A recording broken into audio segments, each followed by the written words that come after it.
Making my way through the darkness, a million eyes on me. I don't care, I don't care. Making my way through the spewing, sticking it out just to see.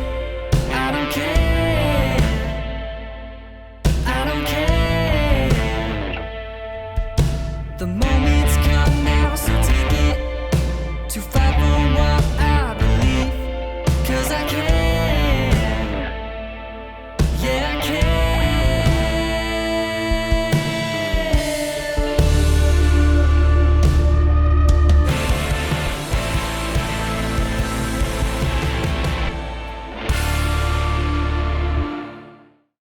Last time on road to Arlathan, while waiting for the doctor to finish brewing the potion, Clay took Asira to find the Talbashath encampment, promptly leaving her behind to speak with the Canary rogue they had met with in the old mine.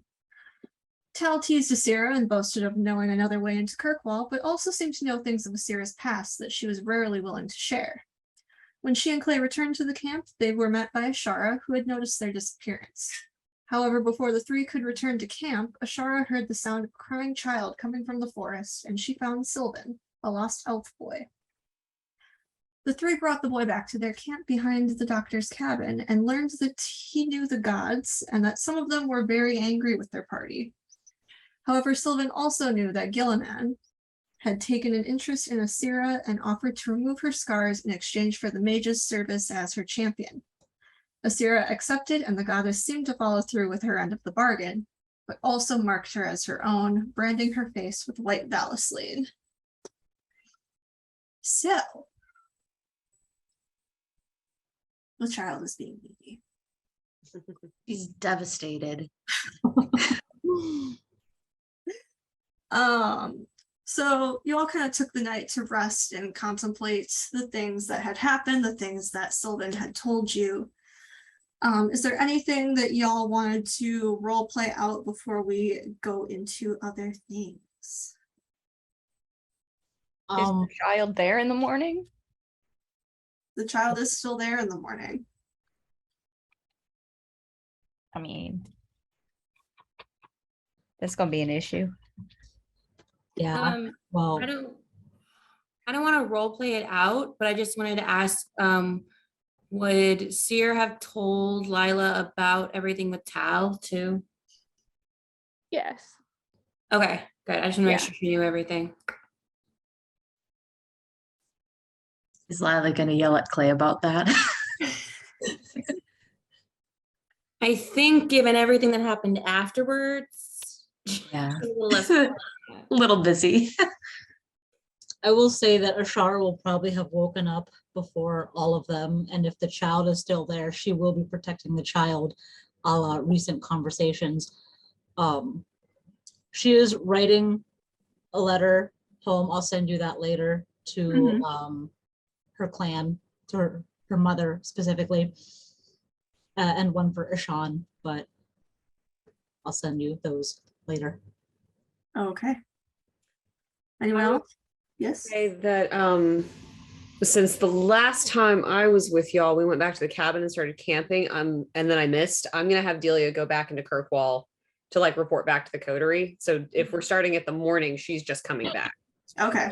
Check on y'all. So yeah, Delia's coming back into camp as the rest of you are kind of getting up for the day, starting with breakfast and that sort of thing. Sylvan is a heavy sleeper and he just sleeps in later than the rest of you. You could say like a rock.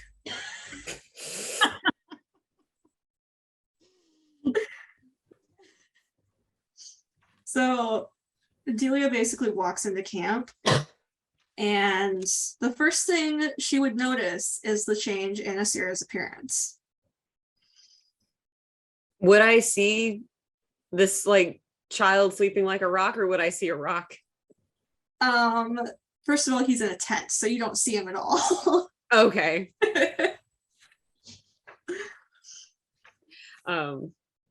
So yeah, Delia will see the Valisline on Asira and just like kind of mentally note it, maybe look over at Ashara, just like what like kind of with that like what happened look on her face, but isn't going to bring it up verbally. Ashara just sort of like glances up at you and then goes back to her writing. Okay. There's not much to say without being asked. Fair enough. So did Ashara leave Sylvan in the tent, or is she? What's the She situation there? she's outside of the tent, but like she's counting, like she's watching everyone else. Like she knows that. Well, the thing is that you wouldn't, or Bronwyn wouldn't know that he's still in her tent. All right, so then Bronwyn gets up and goes over to Ashara, sits down next to her, just kind of leans forward and goes, "So, is he still there? Or did he magic away?" He's sleeping still. So what's the plan? My understanding is that he never wanders so far away that June won't come for him. June is apparently his father.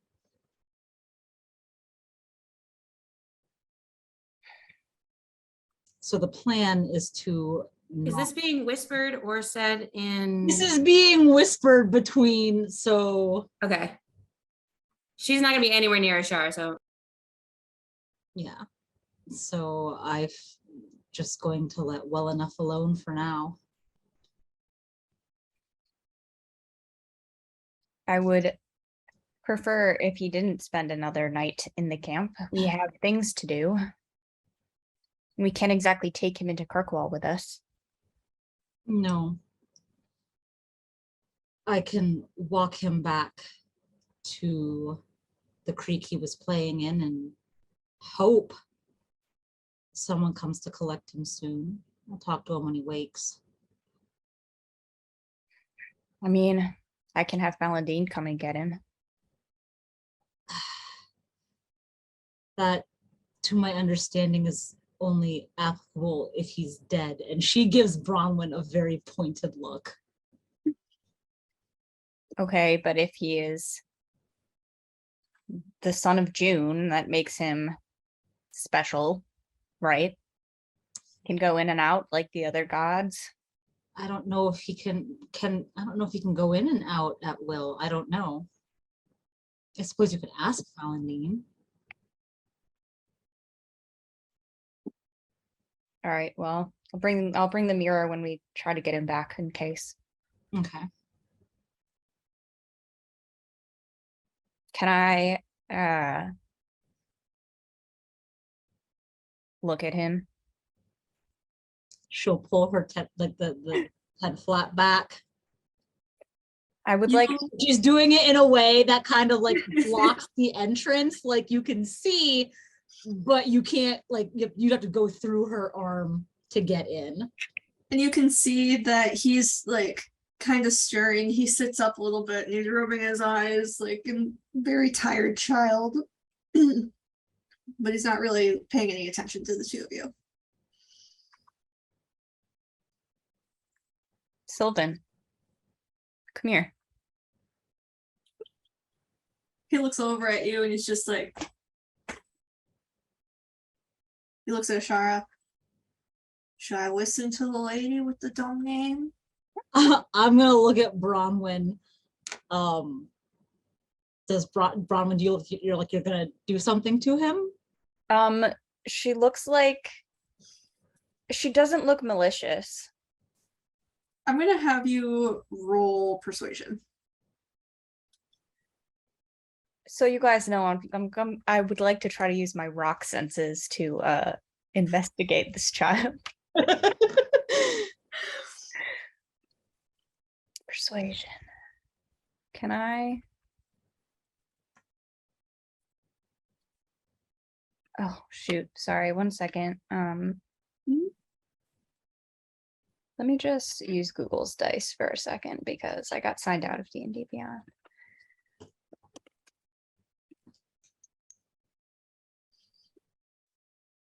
That's a 23. Yeah, so he looks between the two of you for a moment. Before finally crawling up out of bed. He's very slow and he kind of like waddles up to you and he just looks up at you. What do you want, lady?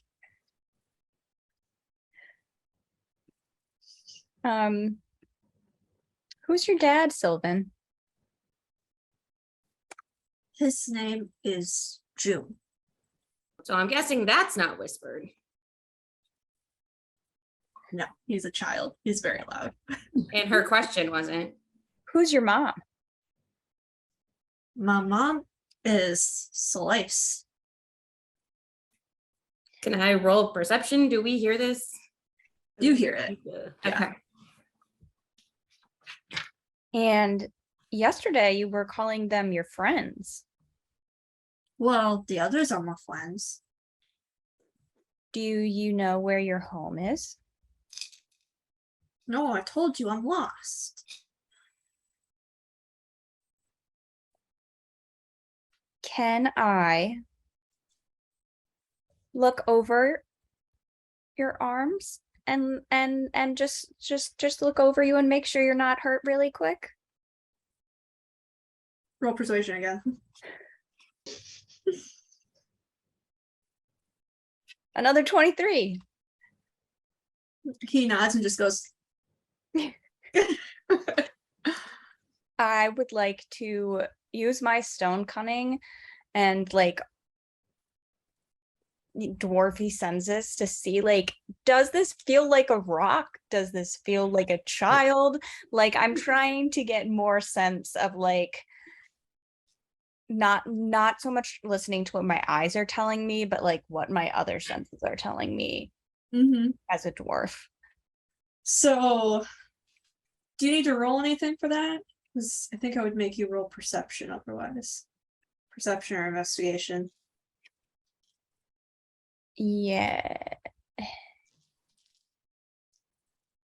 says I add double my proficiency bonus. Cool. So I add what? What am I doing? Either perception or investigation. Probably investigation because you're actively looking.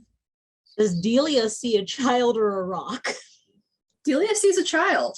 Okay. Yeah, so like as this is going on between Bronwyn and Sylvan, Delia is going to lean over to whoever is closest to her at this particular moment. I'm assuming that's probably Ashara, but I don't know. And just be like, when did we pick up another kid? She's just gonna whisper over to Delia, we found him yesterday. And Last he night. came from where? Technically the woods. I don't like that technically.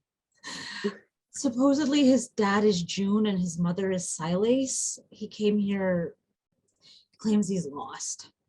Delia's gonna be like, those are your gods, right? Like those are Elven gods. Yeah. And she's just gonna kind of like do that like big eye and head roll motion that's just like, this whole thing gets weirder and weirder. Ashara just sort of gives that helpless shrug, like, yeah, I know. This wasn't part of our lore. Yeah, and then while we're having this conversation, she's also gonna sort of point to us here and be like, I thought those were just for elves. Yeah, Ashara's face just kind of goes dark and is like, I thought so too. Oh, okay. And then just the rest of it's just going to be her like trying to like piece together what she missed over the last 24 hours or 12 hours. When Delia reacts and starts talking to Ashara, Lila's going to kind of get up and walk over to her and just to clarify and ask, so you can see him? Should I not be able to see him? The doctor saw a rock. Like I said, weirder and weirder. My confusion is I would think it had to do with whether you'd been picked by one of the gods, but Seer could see him before she made the deal. So I don't understand why we can see him and the doctor can't. Maybe it's just She a would matter have of rolling. if he wants to be seen. Why would he not want to be seen by the doctor? He has no malicious intentions. I would argue he'd want to not be seen by me more than the doctor. Mm. Well, I was gonna kill Chad. Just implied, that's all. So what'd you roll? A 13. Okay. So with your stone sense, you don't get any like sort of rock feeling, but you do get this faint, like I guess thrumming that is reminiscent of when you're near lyrium.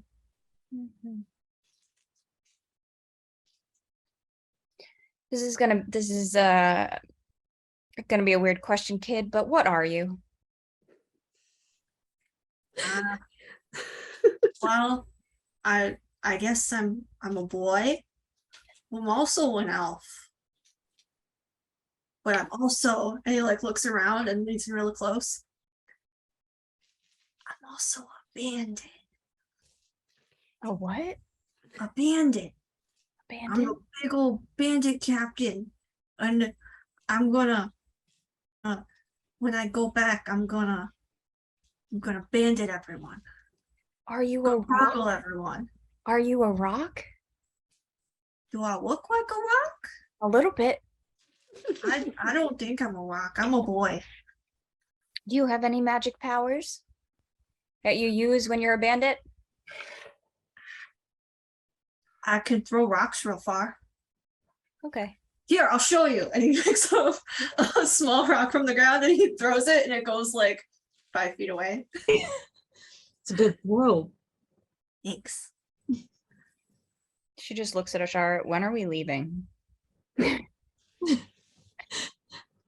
what did he say he was? He said he was an elf. What did he whisper to you? That he was a bandit. It's kid stuff. Or did he meet the Talvashoth? What's the Talvashoth? Did you meet more people that look like Asira? The really tall and with I horns? saw one lady, but she didn't Oh. see me. I'm too stealthy. Yeah. You're a real stealthy kid. What'd you see her doing? She was just walking.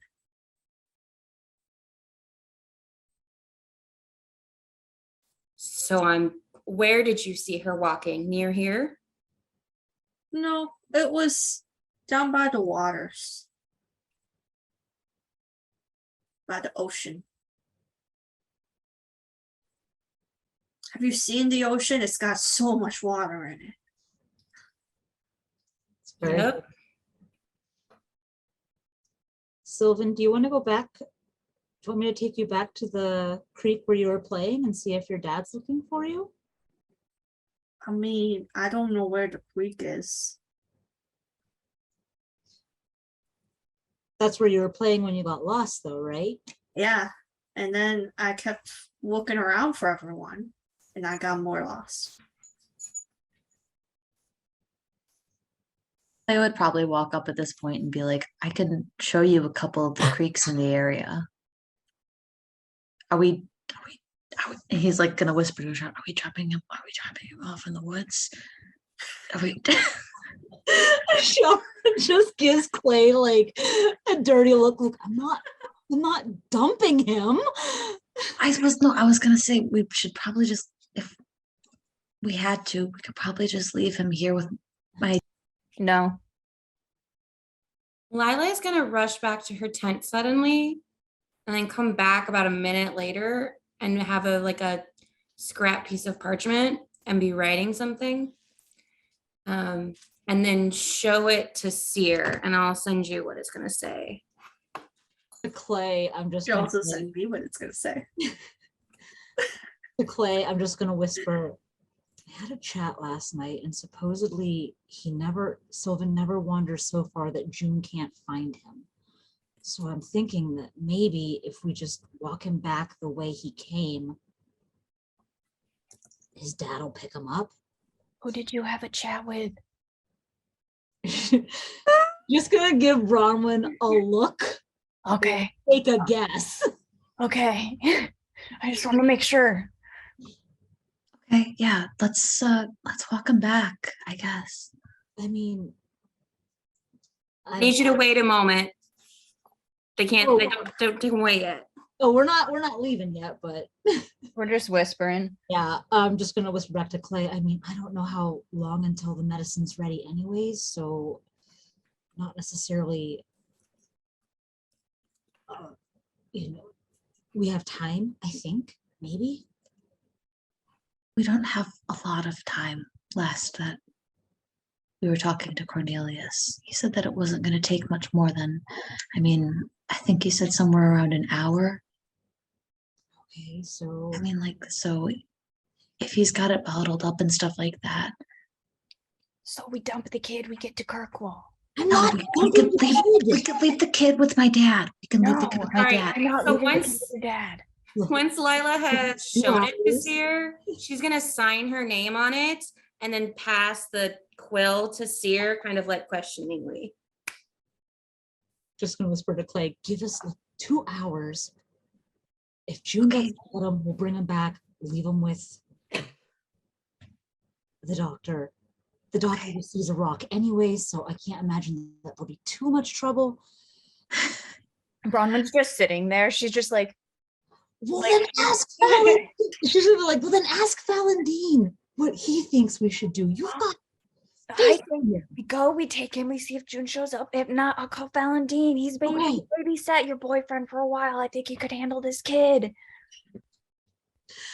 Okay. Sarah just reads the note and nods. Sorry.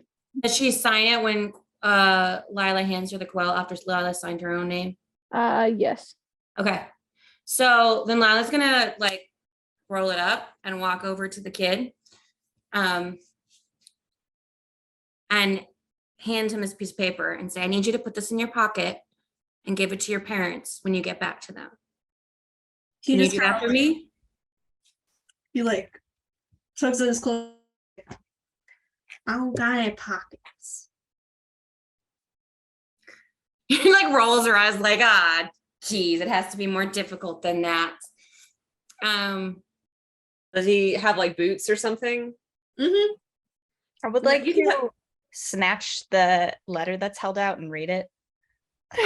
She'll let her. So I don't want to make you roll for it. If you go for it, she'll let you. Is crowding behind I Bronwyn will to say, read I'm it. nosy. Can I lean over and see Yeah. what it is? She just snatches it, opens it, and then the other two lean over to Yeah, right. read it. I'll just say it out loud, and anyone who sees it sees it. It says, you've made a mistake, fix it, or you've lost our loyalty entirely. She closes it. She hands it. She hands it. She's like, "Yeah, you give this to her. You give And it this." has Lila's name and Asira's name signed below it. Okay, really quickly, can we sign as well? Yeah, Can we're other adding people our sign? names. We're adding Clay's our- If like, Bronwyn comes over to get the quill, she'll give it to her. Everyone's signing the petition to have Asira's validly removed. Yeah. Clay's like, We pass it around. We sign it. Does everyone sign it? Ashara does not. She's not putting her name on paper. That's yeah. I thought the entirely might get some of you. Delia is in that camp of like, I don't really know what's going on, but sure. So as you guys are kind of going around signing this parchment, you hear the door on the front of the cabin open and shut. And Will comes walking around the house to the back to where you guys are all camped. He just kind of looks at all of you, looks down at Sylvan. What's with the branch leaning up against your tent? Ashara is just gonna be like, just don't worry about it. It's an elf thing. Lila's gonna walk up to him and say, I'm gonna ask you to do something strange. Can you trust me for a moment? Sure. And she's just gonna gesture for him to follow and bring him up to Sylvan and turn to Sylvan and say, is it okay if he pats you on the head? He won't hurt you. He just looks between the two of you. He says, I guess. I just turn to Will and say, can you just tap the top of that branch you see? Will turns and looks at Clay and he's like, Who the fuck are you traveling with? What does it feel like when you touch it? Clay is gonna give him a look like, I know, but like, and he's it's just, science, Will. I think it's magic. he does like science. He Magic reaches is out just and science kinda, that we like, don't understand yet. touches the top part of the branch. It's like, it's a branch. I don't know what you're looking for, but it's a branch. And when he spoke a moment ago, you heard nothing? Sorry, what? Yeah, okay. Simplest explanation for you, Will, is that we do not see a branch or a stone like your father saw. That appears to be to us an elven child who's been speaking to us for the past, well, since last night.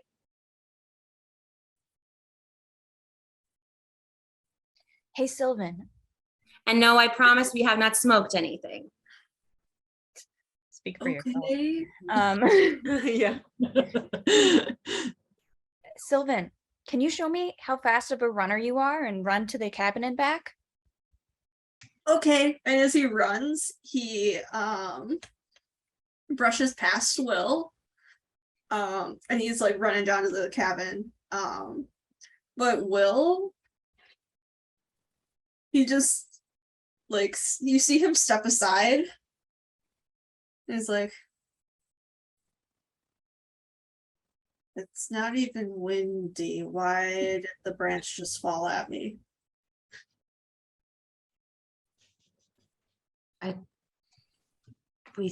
Told you we see a child. There's My definitely child is face planted in the dirt right now. he's actually in like Clay's like probably vision is tracking as the kid runs to the building and back. But he's actually running, but I can't explain it, but like I said, it's science. Something that we don't understand yet. I don't think that's science.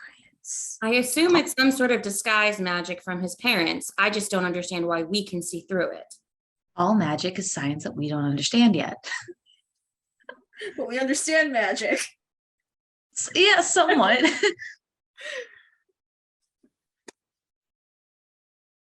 So Sylvan comes running back and he like looks up at Bronwyn and he says, do you see how fast I was? Yeah, you were really fast. So fast. Does Will seem to act like the branch stands back up or something, or no response? Okay. No response. All right. Well, We should take this branch for a walk, I suppose. I He's mean, walking my branch. my father sent me to tell you guys the potion's ready. Got it all bottled up and put in bags for you. We got a lot out of it, actually. Good. all right. Good. Why don't you tell him we'll be ready in a couple of hours? We've got to figure out where this You've branch's got hours parents. there. Yeah, Lila's gonna turn at that and say, no. If we can't figure, just leave the. She's gonna like pause, which she's clearly trying not to swear. Let's just leave the kid here. He's We safe can't- here. It's fine. Leave a child when we don't know if they're going to be able to interact with or help the child. He's the child of two gods. They can figure it out. What if he burns their faces? What if June comes here when we're not here and he fucks up my. And he looks at Will and he's like, the doctor. We don't know what dangers this kid has. I didn't even like the idea of keeping him in camp. Now you want to leave him without any of us here to protect people? Fine, you can do what you want, but I am not delaying several hours to try to figure this stupid nonsense out. We've got people dying inside there. I'm gonna look down at Sylvan and be like, do you want to come with us for a little bit? Oh God. Huge eye roll from Lila. Well, where are you going? To the city. Oh, my dad says I need to stay away from the city. Your dad's smart. Yeah, he is real smart. Bronwyn then storms off to find her mirror.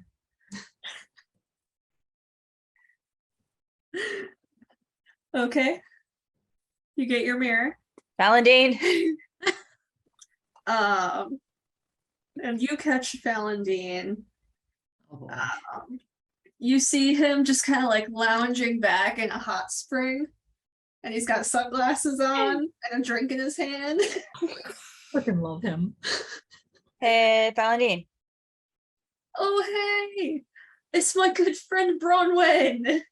Valentin, I need you to do me a solid favor right now. Anything for my favorite dwarf. I'm gonna need you to babysit June and Silas's child. Sorry, what? Yeah. You have Sylvan. Yeah, and we don't know what to do with him.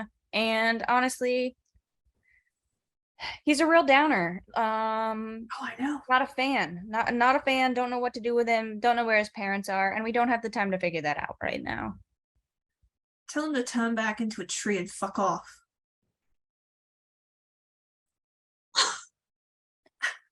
Never loved Jimmy more. Yeah, that's fine. We can't. He'll be fine if we tell him to do that. I mean, that's what I do to get him to leave me alone. He doesn't need to like be watched or anything. Is Yes, you found him out wandering the forest all by himself. yes. That's what he does. He gets you to think he's some lost little child, and really, he's just looking to play with someone. And then it never ends.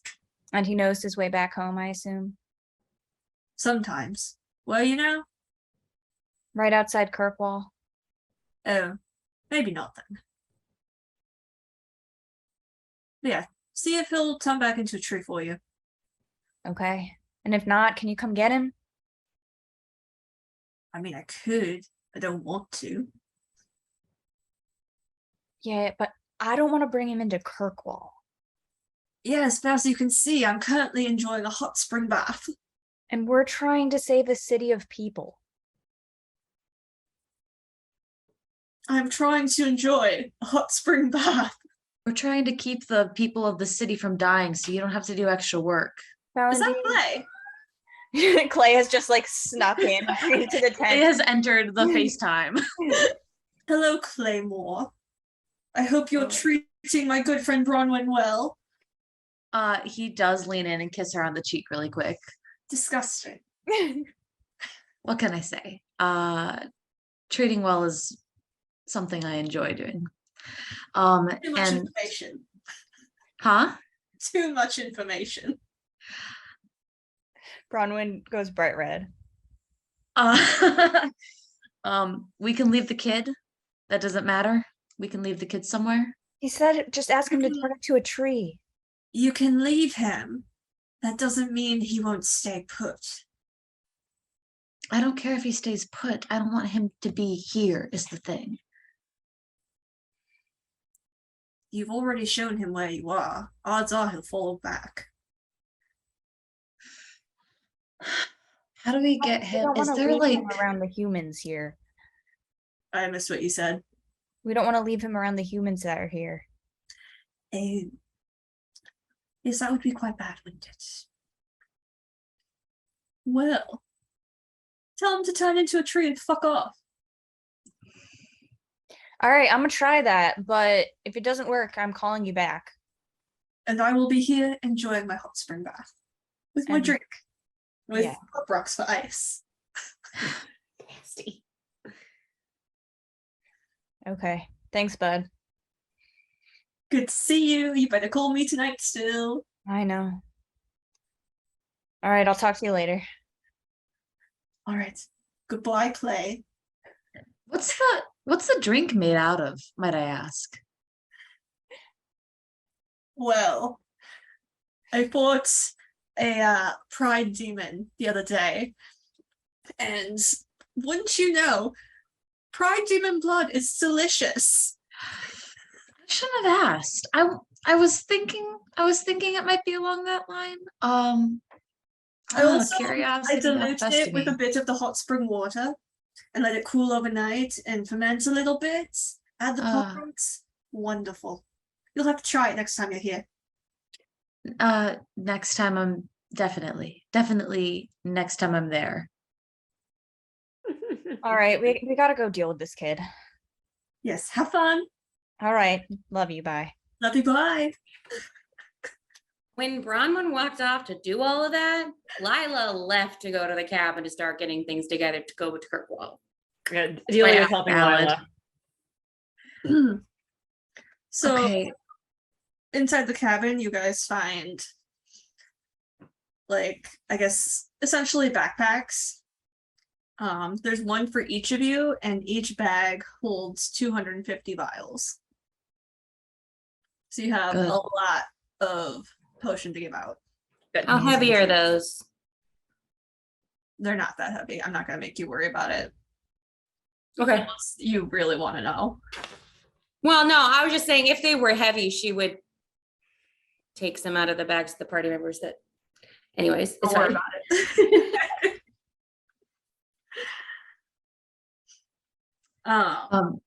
The one thing before you guys go back out with the bags is Cornelius makes sure to tell you how fragile the vials are. How well are they packed? How safely are they packed in there? As well as they can be, considering there's 250 of them stuffed into a backpack. Okay.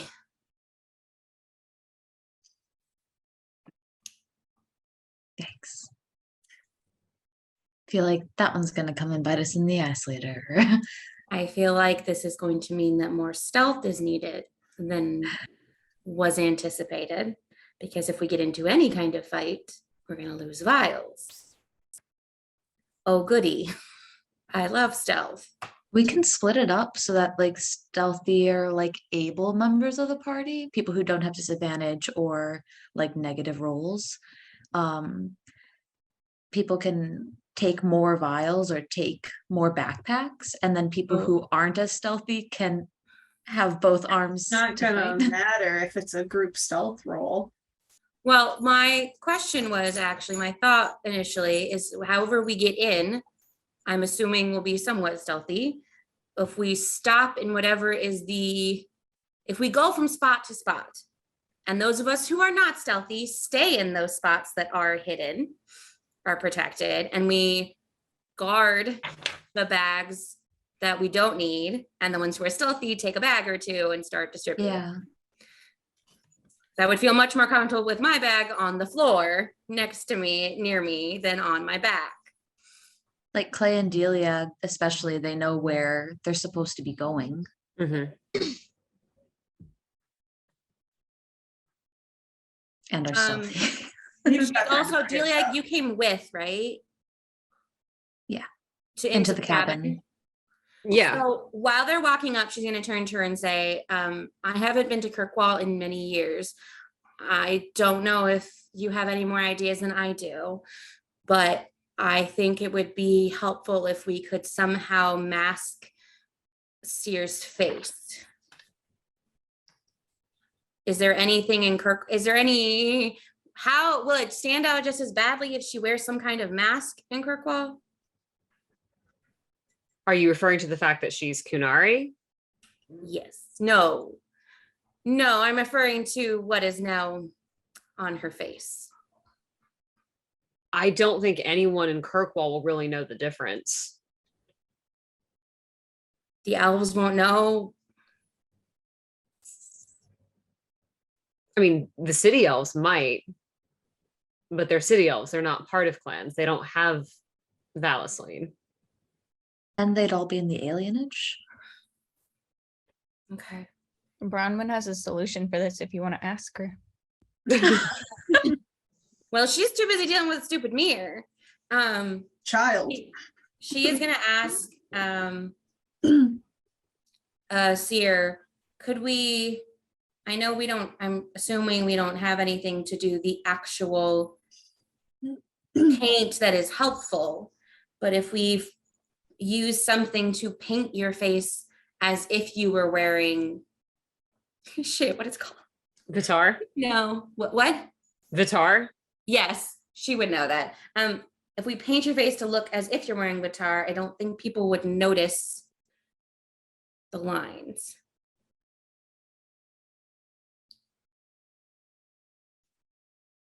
It's as good a plan as any, I guess. Are you all right with it? It's either that or stay here. I don't know. I mean, no one might, with everything going on, people might not make a fuss, but I feel like every time, I don't know, I hate to take that risk and have no plan for if. I feel like it'll at least cause confusion, if not a problem.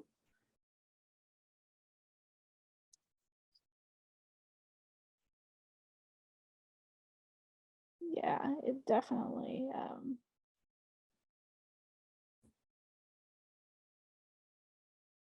Well, if you're all right with it, let's see if we can Yeah, do something before we leave.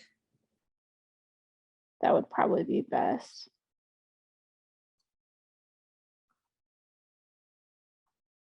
So I would guess then we're heading back, and who wasn't with us? Just Bronwyn and Clay? Ashara was still outside with Sylvan. Okay, so then each of us are wearing one and carrying one backpack, I'm guessing. So that we can bring it back to them. Okay. As Bronwyn is exiting the tent and walking back to Sylvan, she kneels down to be at his level and goes, I just talked to your Uncle Falendine. Oh, Please. I love Uncle Valentine. He Before she says that, Clay is going to run up to Ashara. Like she's walking up to Sylvan and Clay's running up to Ashara. Like, just give her a second. Just give her a second. It's gonna be weird. Just give her a second. Just Ashara just looks at Clay like, why? he's like, he's got his hands up. He's like trying to stand as like between Ashara and Bronwyn as possible. Not necessarily the child, but like he's like, just give her, just like, this is what Falendine said. Just like give. yeah, I just talked to your Uncle Falendine and he said that you could fuck off and turn into a tree for a little while. He's like grinning up at you when you bring up Valentine, and the moment you say that, his face falls, and he starts tearing up, and he's like, Those were his words. Those aren't my words. I just thought maybe that was like an inside joke between the two of you. But if it's not, I apologize. Ashara just picks Sylvan up, is like, Bronwyn, for fuck's sake. like he's like walks holding away. on to you really tight, and he's like, why is Uncle Valentine so mean to me? And she just looks down and she's like, it's probably all the pop rocks, sweetie. No, I like the Pop Rocks. You should not be eating pop rocks. But they're fine. The question stands, Sylvan, but I apologize for the way I said it. Would you be able to turn into a tree until we get back? And then we can help you get home? Every time I turn into a tree, everyone leaves me. Yeah, but we have to come back. You don't have to. No, we do. If you die.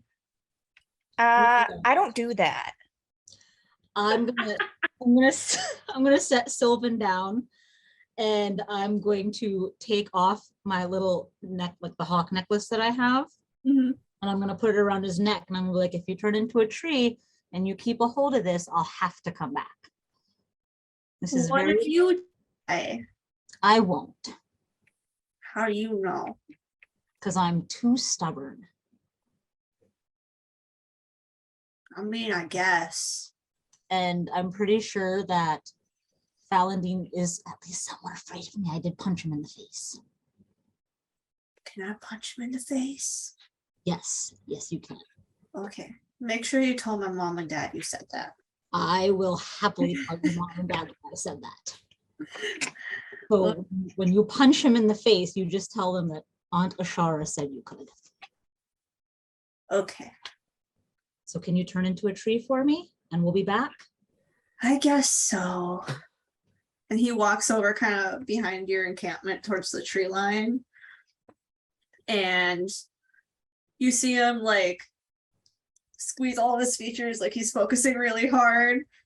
And then all of a sudden it like shoots up, and he is now an ironbark tree. And there is a single glowing lyrium stone in the center. Hello, he's a what tree? Ashara, does Clay like his eyes light up because Kid like turns into a tree, and Clay's just like, oh, hold on a minute. Ashara literally just grabs him by the scruff of his neck and is like, no. I didn't say anything. I just thought it was interesting. Just to clarify, we did get that petition into his boot, correct? Yes. Yeah. Clay's gonna turn to Bronwyn and like behind, like he's gonna turn his back so that Ashara can't see what he's doing, and he's gonna be like, And Bronwyn's just like, she's like, get killed. what if we I mean, like, what if we I don't know. You never know how that will go. I feel like we don't need to murder one of their children. What if they don't listen to our petition? What about then? Yeah, maybe then. Maybe Are then. you both Yeah. whispering this? I want to know if I can hear this conversation. Trying to think of what I want you guys to roll. I feel like the two of you would need to roll stealth, Yeah, I was thought you would say and that. then Chara would roll perception. Well, I have a plus 13 to stealth, so I know what you do. But Bronwyn doesn't. I have to roll with disadvantage. My first one was 23, but my second one was 8.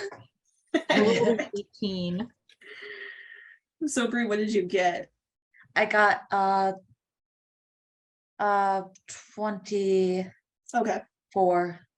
So like Clay is very quiet, but you can hear everything Bronwyn's saying. Can I piece together what they're talking about? Well, actually, Oh, if Bronwyn said can. we can't kill one of their kids, Ashara is just going to wheel on Clay and just be like, don't you fucking dare. It was a joke, Ashara. Clay is he's gonna put his hand on Ashara's shoulder, and he's gonna look her dead in the eyes. He's going to be like, never. It's a kid. It's a I kid. know. I know that it's I was joking in bad. I was making a bad joke. I was joking in ill health, but it was a joke. And I would not kill a child. She just lets out like an angry huff and like walks away. She walks away, and Bronwyn just behind her back is like, hit the tree again.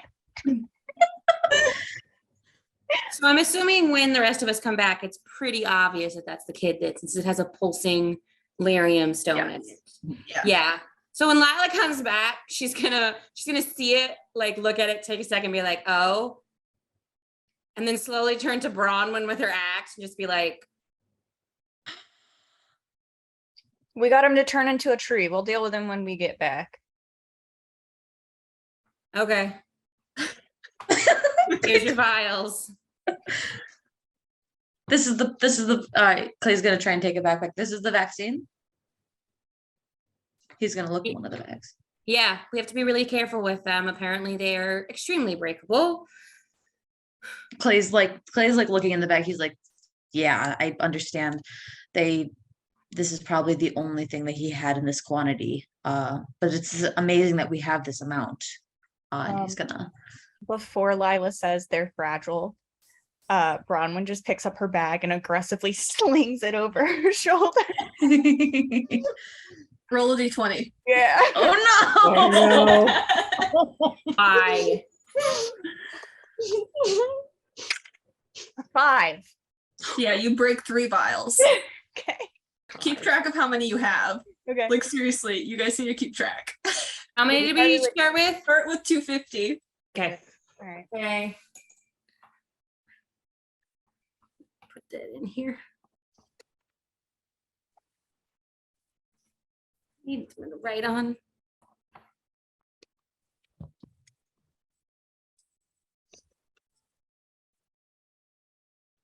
You said I break 3.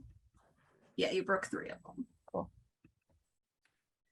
them. She and Lila just says it's fragile as Bronwyn like hears this little crack in her bag, and she's just like, Hearing Bronwyn's crack, Ashara just going to very gently shoulder into hers. All right. I guess we will take a break right here because I don't want to move forward without having everyone to make rolls. So you're all packed up and ready to go. Sylvan is now a tree. He fucked off and turned into a tree. And you all begin to make your way towards the city. But I'm going to have you all roll perception. Perception. Perception. Okay.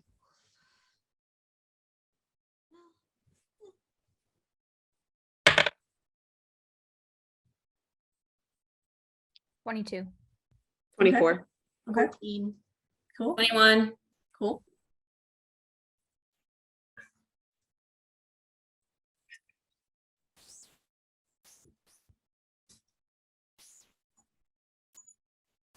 Eight, 18? 18. Okay. 20. Okay. So as you are all walking along, someone rolled like a 14, right? Yeah, that was me. Yeah, everyone but you. You're walking along and you get the feeling that you're being watched. And as you continue onward, you can kind of see up on the ridge someone walking along with you. Does it look like Meryl? Fucking It Tal. sure does. Sure Oh, does it's look like Meryl. Meryl. So it's Meryl, not Tal. It's Meryl. I have not met her yet, correct? Canonically, Lila stayed behind. Yes. Okay. So, but I guess you guys had told me about it, although I still watched the whole episode. So I just turned to whoever's next to me, just be like, is that Meryl? That's her. Should we go up to her? Bronwyn just turns to Meryl and goes, "Should we come up there, or do you want to come down here?" And she calls back, "Oh, well, I suppose I could come down there."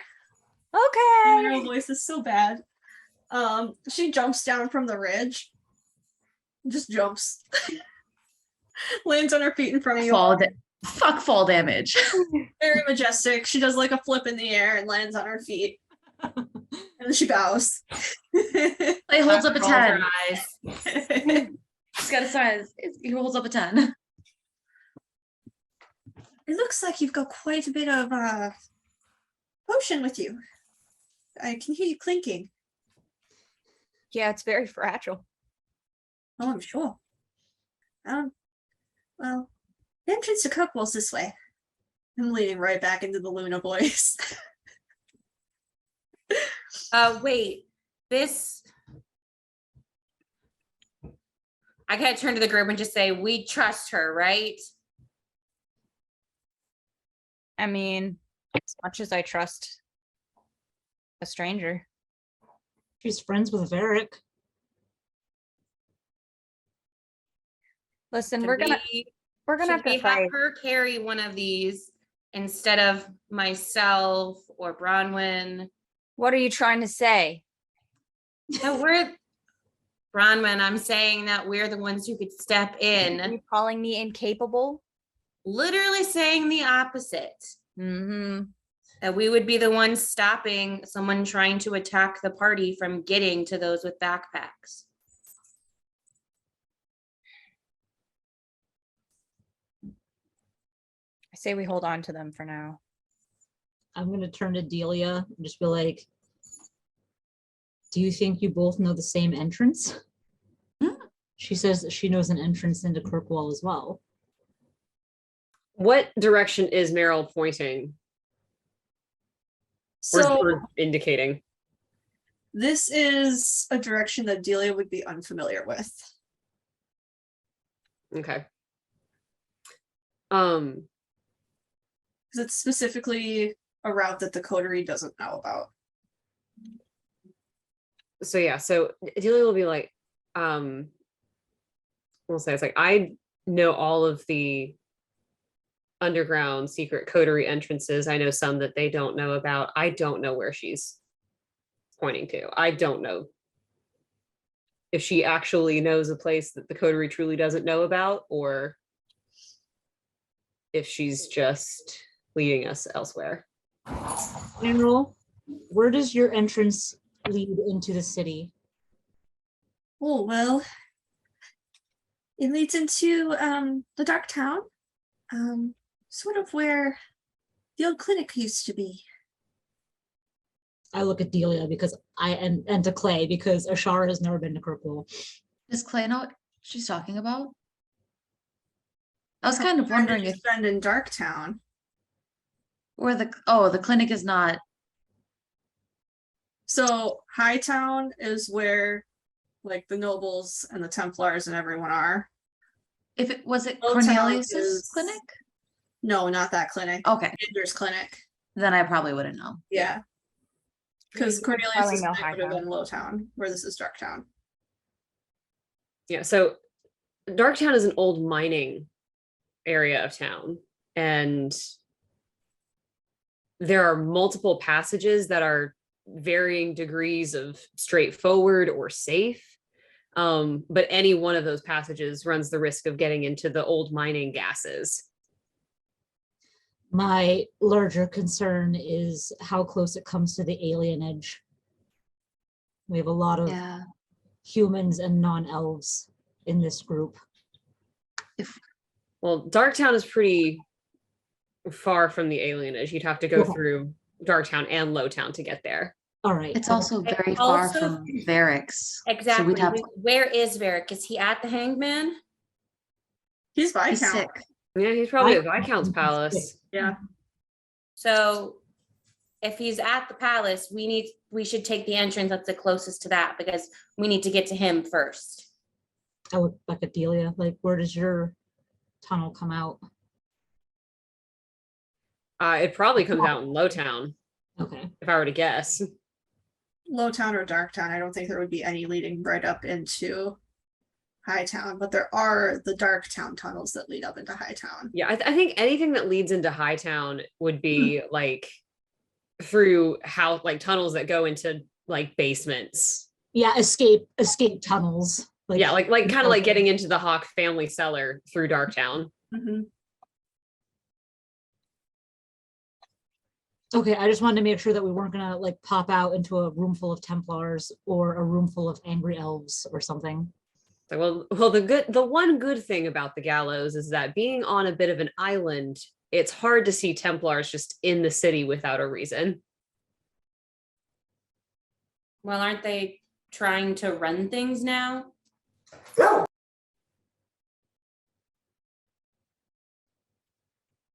It depends on how iron-fisted they want to appear.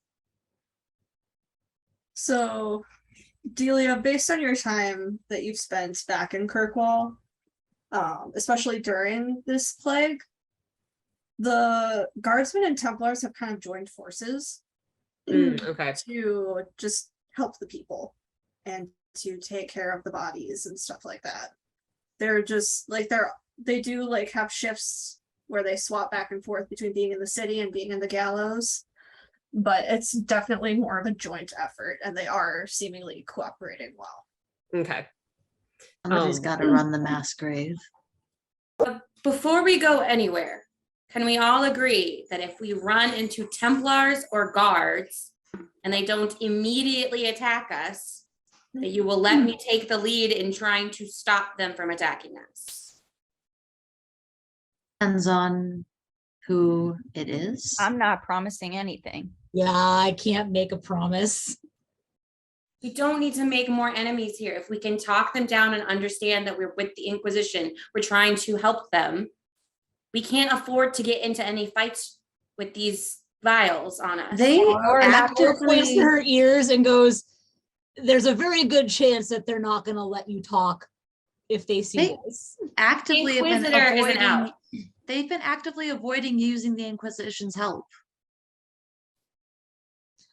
Because I'm they aren't saying- letting anyone in. I'm saying that you can try. I'm just saying that if someone starts shit with me, That's all I ask, that you let me try.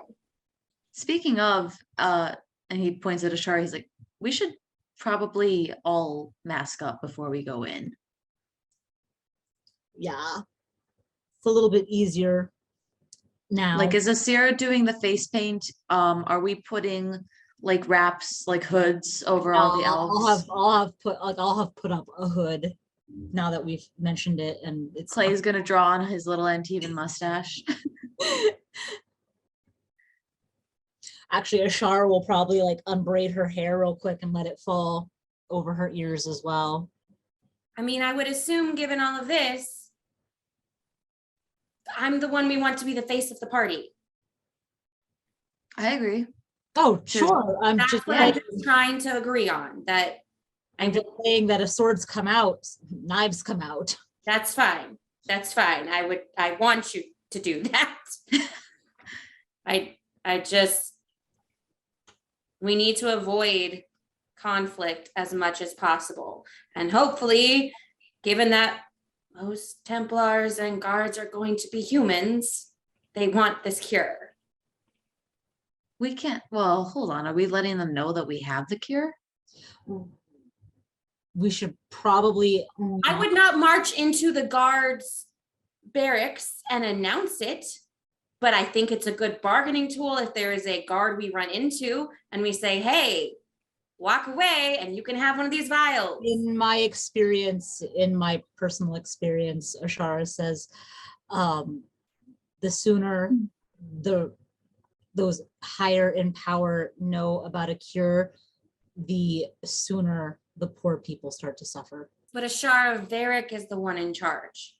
Yeah, but That's not who the Templars are gonna tell first. Yeah, all I'm saying is that when you tell someone in the middle of a plague that you have medicine, the people that need it most are going to be the last ones to get it. I guess you're assuming that if we hand a vial to a singular or two Templars or guards to get them off our backs, You know they will how get back fast, and share all that information before we can get to Varric. do you know how fast gossip like that spreads? Well, I understand, but aren't we going straight to Varric? Isn't he our first stop? Yeah, we're going to try, but all I'm saying is that maybe we shouldn't talk to people before we get to him. I don't want to talk to them. It's the last resort. I Well, just know. The absolute last resort is to announce that we have something very, very valuable in our bags. Even Tal was pointing out the fact that what we have is valuable. All I'm saying is that if a Templar stops us, I have plenty of gold to bribe, and that should be what we use to bribe, not. That's true. You're right. You're right. I would like to attempt first. Look, Talking first, yeah. Templars like titles and hierarchy. Bribery first, knocking out second, vials very dead last. I would say She first emphasizes attempting dead. I would just like to add in front of all of those that I attempt to get them to leave us alone simply by using my rank. Yeah. By all means, I'm just saying. Especially here. Yes. They You can will be the- know of my family. You can be the face of the party. All right. That's all I Yes. wanted.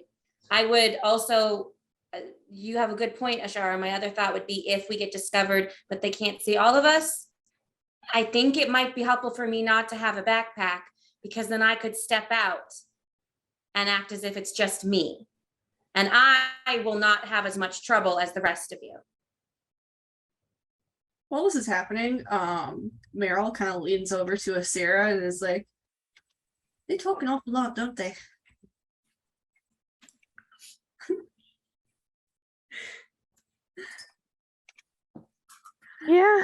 Yeah, they do. I don't see why we don't just get going. I mean, we can discuss all this on the way, can't we? Not unless you want to be discovered. We shouldn't be. This mine has been abandoned for, well, since the mine was abandoned. All right, I see your point, though. I've said what I need to say. Does anyone else have anything before we go where we shouldn't be talking mostly? Bronwyn has been pretty quiet this whole time, but is death glaring at Lila. Ashara is going to whisper very quietly to Clay, I will kill any Templar before we give them the cure first. I would kill any Templar. And then he just looks up at her with a little grin. Grins back to him conspiratorially, like she's on board. How close are you to Lila? Can I roll We're perception? whispering very quietly. That one I would say that Clay's already proven to be very, very quiet when he whispers. I think that one. I mean, Use y'all. My boyfriend's a Templar, sort of. yeah, my stealth is like a 28. You did not hear Yeah. whispering. Not unless your passive perception's that high. Your boyfriend's a Templar, but he's reformed for the most part. He's not even on Lyrium anymore. Plus, my glare is just too loud. Lila can't hear over it. Can't hear over the wrath of Bronwyn. Yeah. He is gonna raise a hand though, and he's gonna point at him and Delia and be like, "Should we take backpacks though, and Ashara?" Oh, I What's assumed you'd already Sarah's given them to stealth? you. I'll carry 2. I'm pretty stealthy. Yeah, I also can take an extra. I've got a +8 to stealth. I'll take another one as well. Well, okay, so Can we you take 2 safely without? carry one on the front like a baby carrier, carry Yeah. one on the back. We got a backpack and a papoose. Lila just shrug and hold one of hers out for whoever to take. We can do double backpacks because we don't actually have to have a papoose for the literal child that was fucking hanging out with us. Right. Bronwyn is not handing over her backpack. Okay. Lila will offer that, obviously I'm not gonna take your weapons because you need them, but if you have anything that you wouldn't need immediately, I could carry something for you to lighten the load. I'm gonna look at Clay and Delia and be like, I fight from the back. I'll take the extra bag. All right. I think that's smart. And she will put on the other bag like a papoose. Right. Bronwyn, sorry, real quick. Bronwyn just sidles up to Clay as they like start walking again, and just very quietly is like, "So Lila's in charge now." Clay is gonna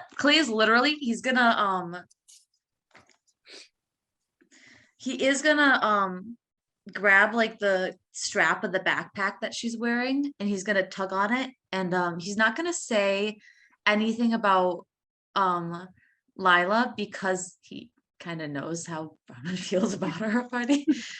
So he's gonna be like, I'll just take this if we get into anything and I need to run. Okay. Fine. And I think without like he knows why she's mad. Like he knows I don't think he's gonna really say anything about it immediately. Because he just is aware of it. He knows. He knows. He's gonna say, let's see if we meet up with see if the demons in this town are gonna activate the demon killing thing on your blade. on your axe. She kind of snort chuckles at that. Okay, Callie. So Meryl looks over at all of you and she's like, so can we go now? It's Lead the way. all right. She leads you all onward towards this abandoned mine shaft that she's been telling you about. The whole time she's just babbling away about the past and what's going on now and just all kinds of insignificant stuff that I'm not going to go into detail about because We've all played the game. and you eventually come to this. It's like, you know, the stereotypical like the posts around the cave Mm-hmm. entrance, but there is rubble that's fallen in front of it. She kind of holds her hand up to stop you all, and she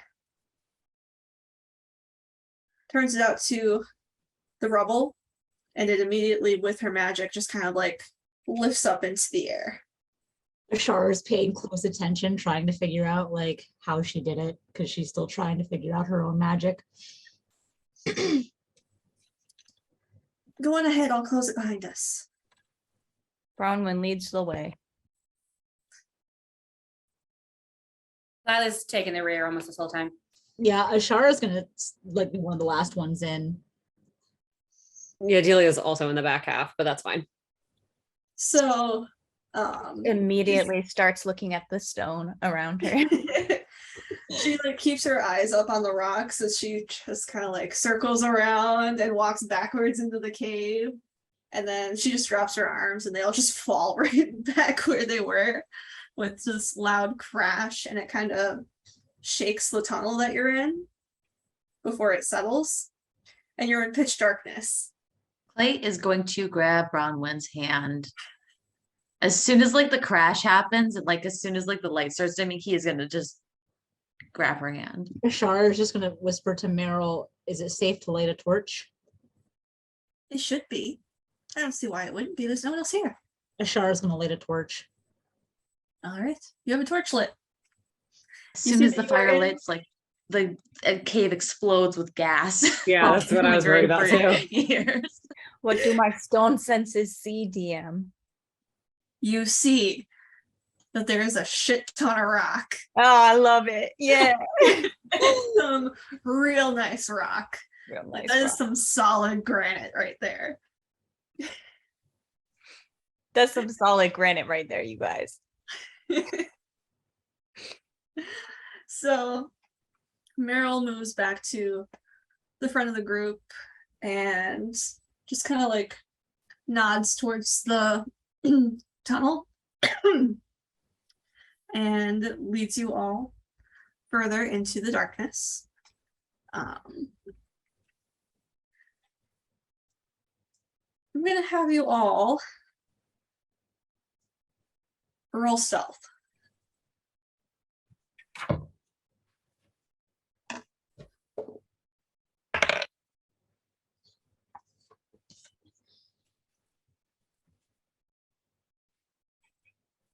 With disadvantage that I have, 12.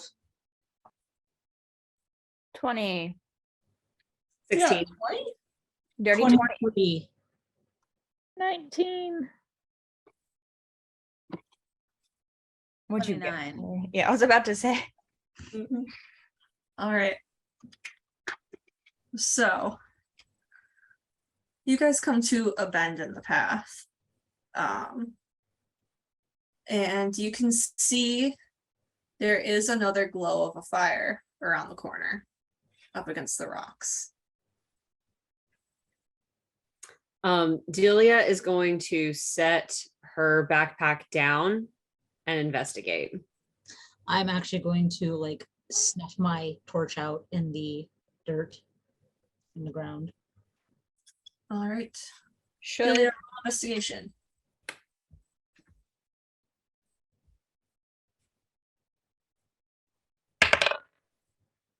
$18. All right. So where you are, you notice that there is kind of like a ledge up above you where the rock doesn't completely come up to the ceiling. And you are Okay. able to kind of climb up there and peek down. And you see just a couple of people sitting around this fire. You do notice that they are heavily armed. There's only like 2 or 3 of them. And you see where the cave continues onward from there. Okay. Do they sound or look in any way familiar? They do not. Okay. Julia will go back to the group and let people know in whispered tones that there are about 2 or 3 heavily armored people up ahead. And we'll look at Meryl and be like, I thought you said no one knew about this place. I thought no one knew about this place. Is There's there no a other way way? in. Human, elf, dwarf. You're unable to tell. It's like, I couldn't tell they were sitting down at the time. Is there a way around, or There's one way in and out. You haven't come across any forks since you entered the cave. Did it seem like they noticed our torchlight? No. Okay.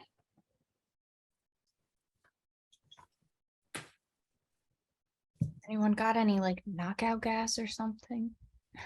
Well, honestly, if they're in here, they're obviously not up to any good either. So like, I figured maybe we just get past these guys as any way we can. Do you think? I'm sorry, are you suggesting we just murder these people with no idea who they are? We could bribe I mean, them? Welcome to I'm Kirkwall. just thinking if Maybe you they're walk smugglers. down the tunnel and you're like, I'm a noble, I'm from this area, Give them a knife. they're gonna be like, okay, and they're gonna rob you, or gonna try at least. Do you want me to go down there and talk to them and No. you guys pay attention and run in if they bullshit? I No. could also talk to them. She gestures to her warden crest. That's That might make more sense. That might make more sense. Yeah. Nobles aren't the only one who can negotiate based on rank. sure. Okay.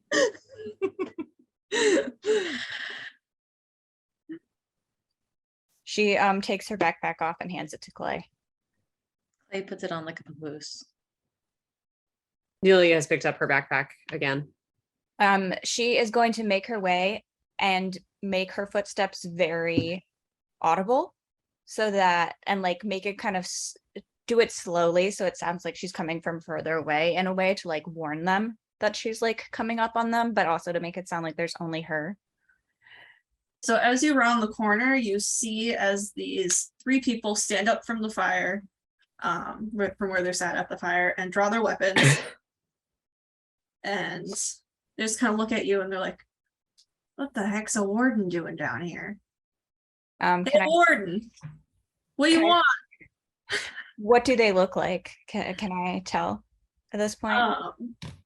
They are, it looks like a couple of humans and a dwarf. How are they dressed? Very tattered but worn out armor. They've got hoods up as well. She kind of eyes them up and down, kind of like acting like she wasn't expecting to see anyone. And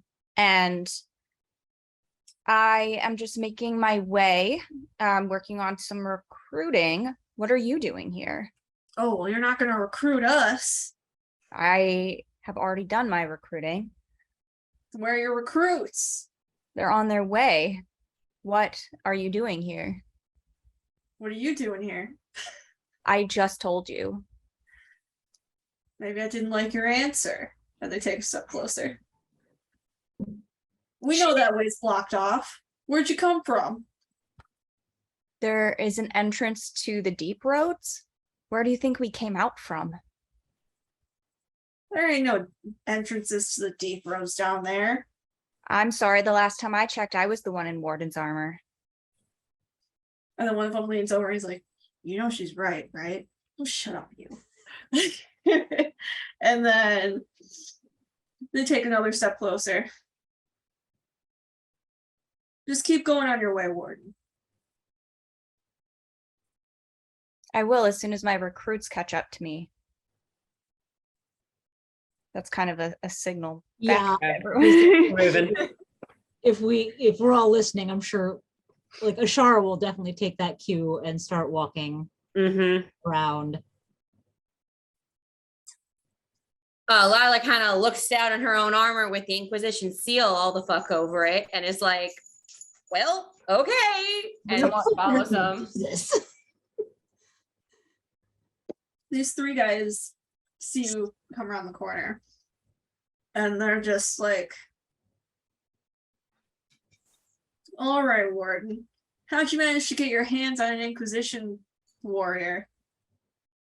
She raises her eyebrows and goes, Wardens will take anyone who are facing a worse fate than the Warden's oath. Lila does her best to kind of like do a shame face, like she's done something terrible. One of them calls over their shoulder, like just kind of looks back and whistles. And from the other end of the tunnel, you see 6 more people wander in.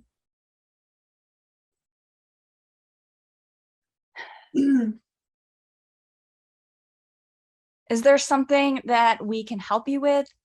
We don't want any trouble. We just came up from the deep roads. We scoured the whole area. There's nowhere to come up from.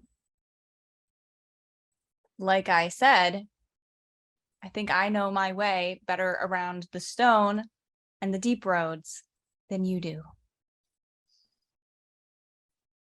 He pulls aside his cloak, and you can see a warden symbol. I was like you once. There ain't anything over there. How did you get out of the wardens? Just walk away. It's not as hard as everyone thinks it is. You can't just walk away. They follow you. Not all of them. Not if they think you're dead.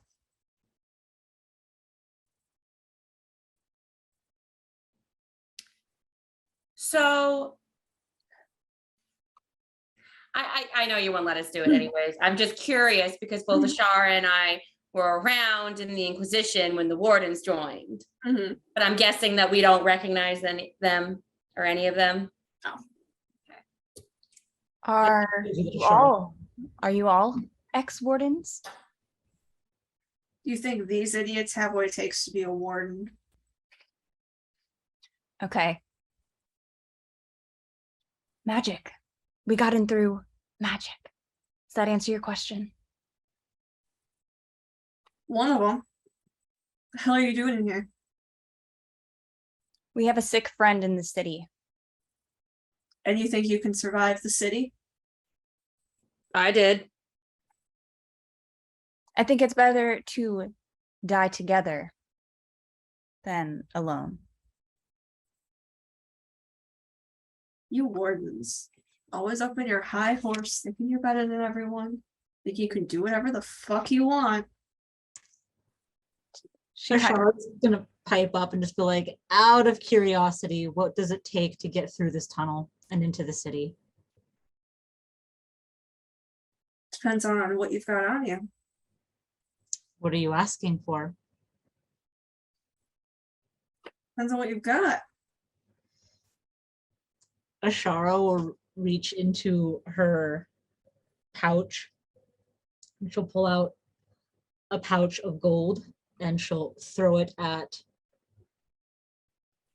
the guy's feet. And it's 200 gold. He picks it up and looks at it. I think you could do a little better than that. I'm assuming Bronwyn is the closest to the guy. Yeah. Okay, so Lila's gonna come up and get pretty close behind Bronwyn on one shoulder. What race is the ex-warden that seems to be like leading? Human. Okay. And she's just I want to look and see about how are the others reacting? Are they closely watching the one talking? Like they're waiting on his word? They're Or more they- they're more keeping an eye on all of you. Bronwyn like checks her pockets. She pulls out an onion.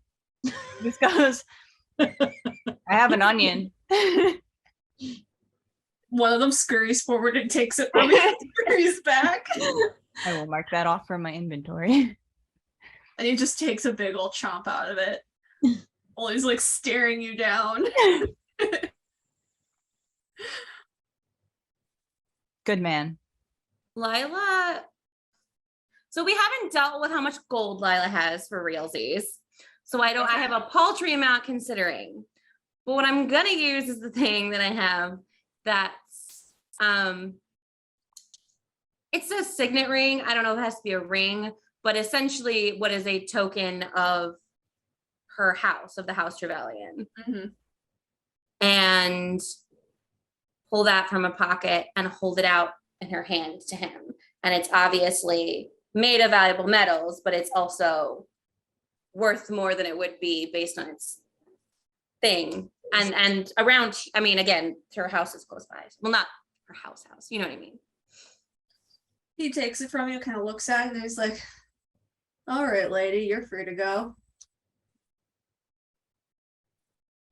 Is he talking to Lila or everyone? To Lila. Okay. Ashara will pull out her Inquisition pin and chuck it at the guy's feet. He just kind of looks down at it and he's like, no. Do I look like I fucking have stuff? I gave you what I have. What's in that pack? Sorry, while this is happening, when he says that, she's going to start to step to the side. Like she's going to go around and past Bronwyn and past. And then she's going to turn and give Bronwyn a look as she goes by. And I would like to roll whatever I need to attempt to walk by him, but then grab him. Can Grapple? I give her a little shake of the head first? She's probably not going to see it. Ashara is just gonna be like, something to take care of the elves. You say that. And he just kind of like turns and looks at you. He's like, the elves, huh? Listen, you know what cures a plague? The joining. Does it though? Worked for me. Well, you're not the first warden to come through here. Let me tell you, he died. Yeah, if she wasn't already going, Lila's going now. Sorry. I would like to. Can I roll to hide? You can just hide, man. Okay, I'm gonna hide. I have at least 2 bags of vaccine. Yeah, Missing at 3, that but- point, if Lila's moving in front of Ashara to get, towards that guy, Ashara is going to drop back into the darkness and Yeah. use my stealthy Because what spectacle. she's trying to do is to act like she's just going to walk by him, and then once she gets past him, to just wrap an arm around his throat. So I'm gonna have you make an attack roll. Okay. Everyone else roll initiative. But Ashara, you are not able to stealth away. Damn it. Okay.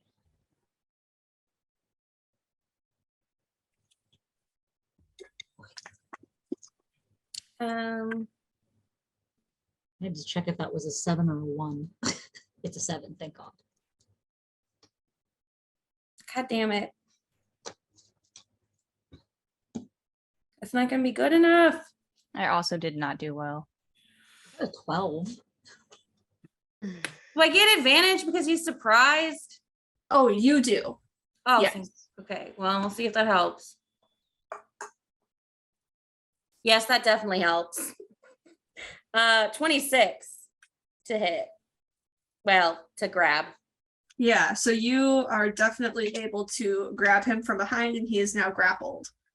Asira, what'd you roll? A 12. Ashara. 12. I'm guessing Ashara has the higher dex there. Can you at least get a persuasion roll to convince the rest of them to leave us alone? No. And I've got everything. Bronwyn. Ah, 9. Clay. 16. And Delia. 21. Okie doke. We're just gonna have you grapple. And that'll be your surprise round, because then you are second in initiative order anyways. can I at least yell what I was gonna yell first? Oh yeah, definitely. The Yeah. yelling is a free action. So she's gonna kind of turn him towards the others and yell, like so that he's blocked, like, you know what I mean? So that he's like a shield in front of her, Mm-hmm. and say, all we want is to pass. Step aside and we'll release him once we get to the exit. No one moves. Oops.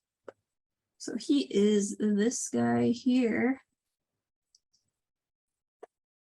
And then Clay ran off. So I'm gonna stick you in this corner.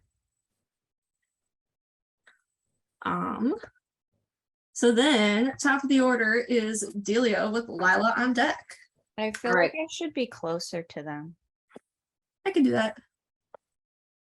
Thank you.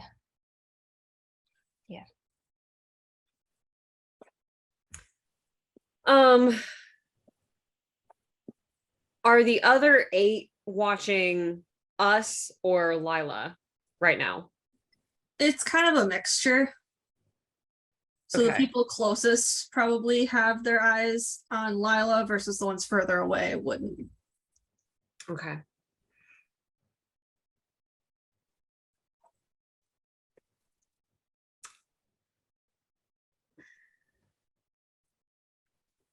Okay. 1, 2, 3, 4, 5, 6. Okay. That's not gonna work out.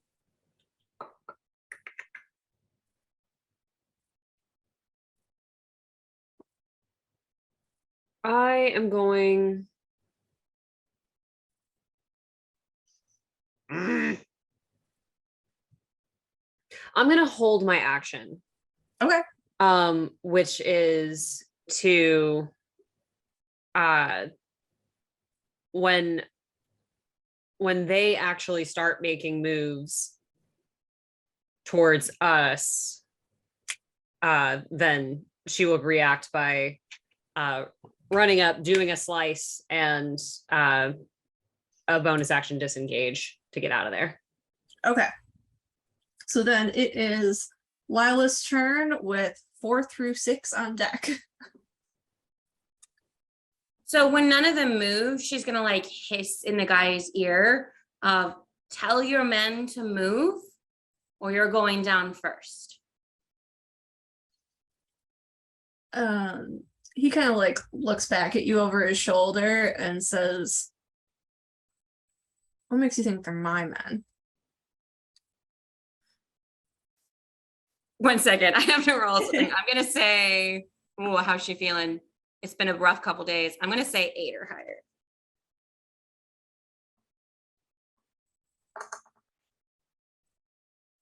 Okay.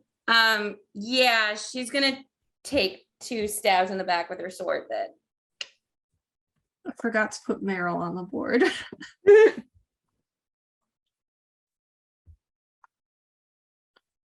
was about to say, what a funky little circle you made. I fixed it. So because he's grappled, I get advantage on my attacks. I believe so.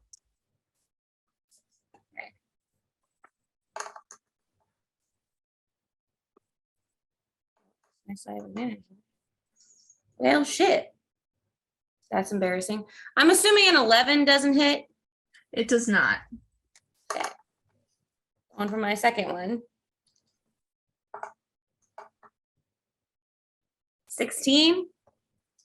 That one hits. Okay. Terrible. 6 All damage. right.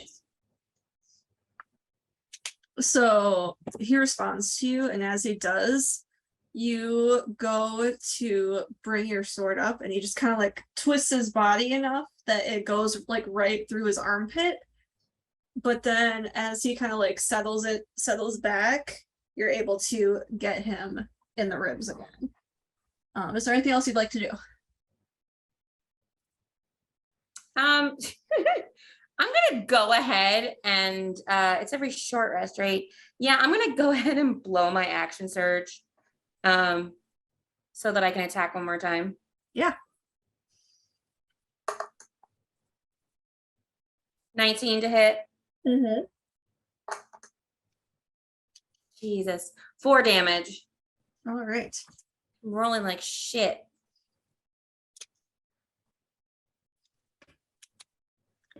So Question, Katie. Yeah. You get 2 attacks per action, right? Oh. So I believe you get to hit one more time. Mhm. Oh, yes, you. Oh, that's nice. When you use All your right. action surge, you get One more. Yeah. 16 to hit. yep. 5 more damage. All right. So after you get him that first time, you just feel this rage go through you because his cockiness is kind of wearing on you.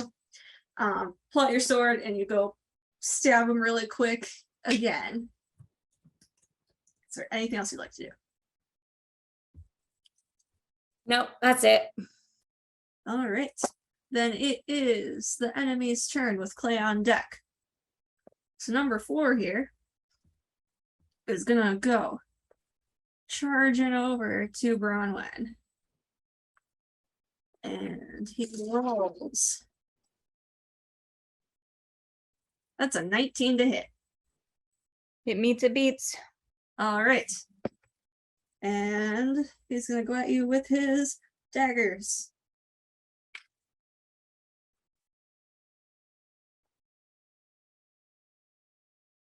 His first hit is 8 damage, Cool. and the second hit misses. So don't worry about it. Cool. Number 5 is gonna run right on up to Lila. And that is an 18 to hit. Nope. All right.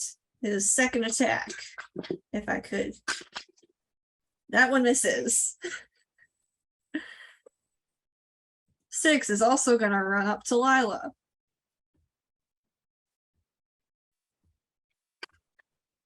That's a 19 to hit. Meets a beats. All right. The other one will miss. That is a 6 points of damage. Okay. All right. So they just come and run at you, and they're jabbing at you with your daggers, trying to get you to release their friend. And that is their turn. So Clay is up with 7 through 9 on deck. All right, hang tight. I did have a prepared action. Yes. What do you want to do? So I'm gonna run up to 4 as they are approaching Bronwyn. Mm-hmm. And do what I said I was gonna do, which is use my action to stabby stab, and then use a disengage to get out of there, and use the rest of my movement to move away. So Where do you want to end up?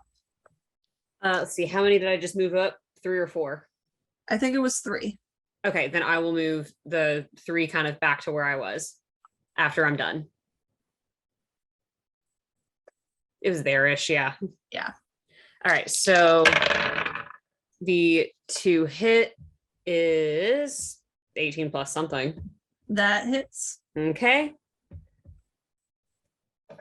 And let's see.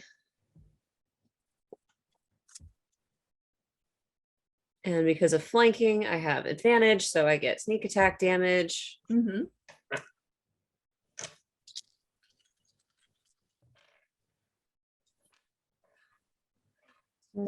16, 22 damage. All right. And then bonus action disengage. Yeah, so you see this bandit running towards Bronwyn, getting ready to swing his dagger at her. And you go running up, jab him, jump back. And he just kind of looks over at you like, what just happened? That was so fast. Ow. You want to do anything else? Nope, that's it. Okie doke. Now it's Clay's turn. Okay. Does that put you in that order, or do you go back to your normal spot? I go back to my normal spot. Okay, cool. Great. Clay, so where he's hiding, is there like rocks or You're something? basically like back around the corner. So there's the Okay. ledge that Delia had climbed up before. Perfect, yeah. Clay would like to take his bags off. He's got the vaccine bags, and he's just going to put as safely as he can. He's going to hide them either on the ledge or below it, just where he knows it's not going to fall, it's not going to get damaged on accident. And he's going to go back around the corner, and Asira and Delia are right here. Mm-hmm. So Delia has 2 bags and Asira has 1. I have 1. You have 1? Yeah. Cool. Ashara has the two. Ashara has 2. Got it. They both have 1, then that's perfect. He is going to try and sneak over to them and take their bags and then get back into that corner. I'm gonna say you're only gonna be able to sneak up to them because you're back around the corner. So you only have enough movement to get to them. You don't have enough movement to go back. Okay. Use your dash as your action. I will use my dash then. But if you're gonna use your dash, you won't be able to take them from them. Handing something off is an action. Okay. Okay, so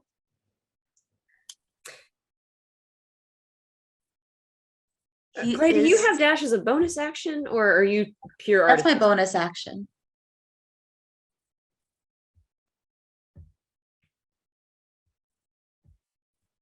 Because I was like, if you have dash as a bonus action, then you can grab them and still dash. That's yeah.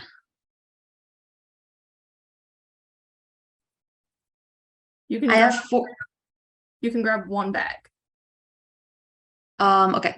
Then he's going to run up to Delia and grab her bag and run back because Asira is probably going to stay closer because she's a magic user. Fingers crossed. Okay. As Clay comes up and I guess grab like the top loop of the backpack, Delia will kind of do like, well, what the and just shrug it off. And he's just gonna dash back around the corner All right. and hide. And that's your turn? And that's my turn. Cool. So now it's bad guys with Ashara on deck. Number 7. Crit failed. And also failed. That's not going to hit anyone. Number 8 is gonna. Where are they going though? What? Where are they all going? Number 8 is going towards Bronwyn.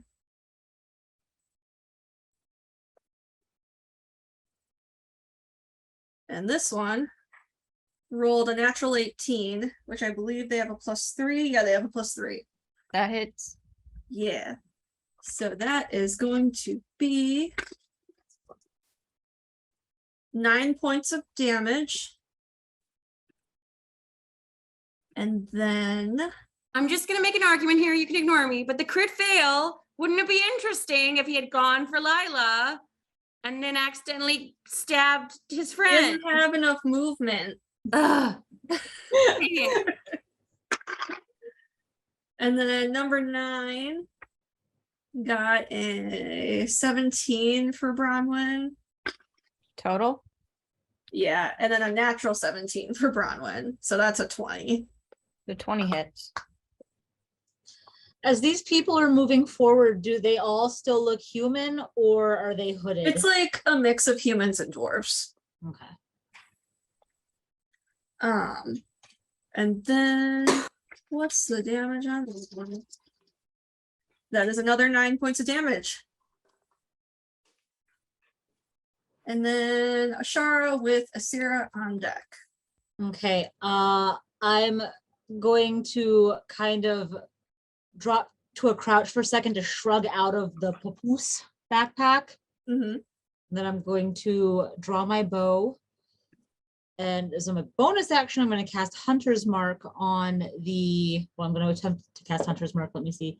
Yes, that actually works this time. Nice. On the one that's grappled. Was that number 1? Yep. And I'm going to take a shot at number 1 since he was calling the shots earlier. Mm-hmm. Her shot is. Doesn't she get advantage because she's aiming and he's grappled? Do I? Probably. Okay. Ooh, I'll But if take it. you miss, you're probably going to hit someone else. I wouldn't have missed the first time, but this is just better. It's a 27 Oh, yeah. on the first shot, Mhm. which, oops, I have to get dice.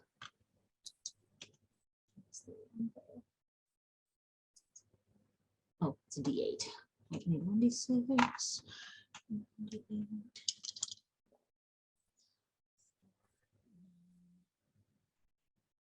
15 for the first shot, Okay.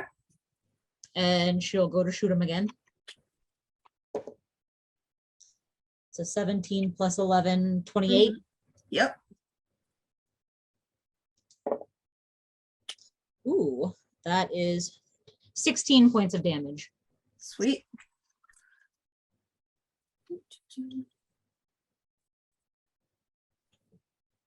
So between her and me, how is he looking now?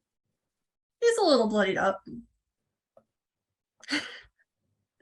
So, Ashara, you fire your arrows, and the first one just flies straight through, and it lodges itself in his chest. The second one, you can see that it's like sparking slightly as you fire it, and it also lands in him, and he kind of like shouts out as it hits him, and you see like he kind of like twitches a bit, and Lila, you feel him twitch.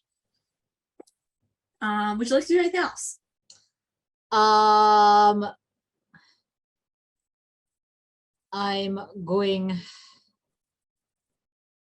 just gonna kind of, if I can, while trying to, as carefully as possible, drag the backpack that I put onto the ground. I just want to back up as far as I can. I know it's like one step, but Yeah. I'm move and I'm you gonna back. kind of like slide the bag behind me to try and keep it as far away from the combat as possible. Cool. Then it is Asira's turn with bad guys on deck. All right, I am going to use Eldritch Blast, or at least try to. So that is going to be a 23 to hit. Oh yeah. And then Who are you hitting? I am gonna, oh shit, that's a really good.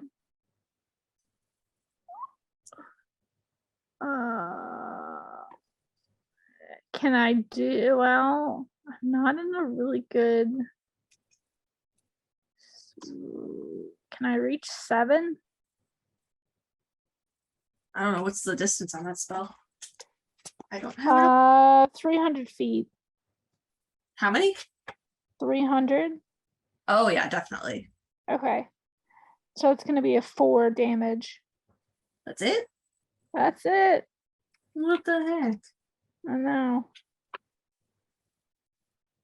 So yes, you fire off this spell. It whizzes past Delia's head and over everyone else and hits this guy right in the heart. And he just kind of stumbles back and he's like, what the hell just happened?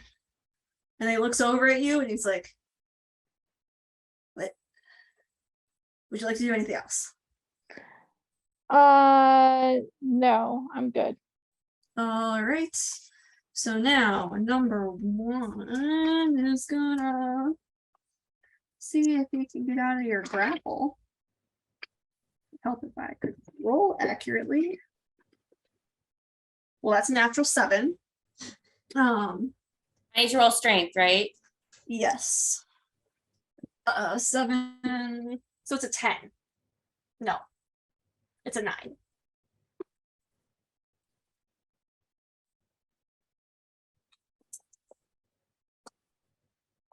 I don't know if I get advantage or not based on this dot next to me, but I got a 12 anyways. So Okay, so yeah, he's still grappled.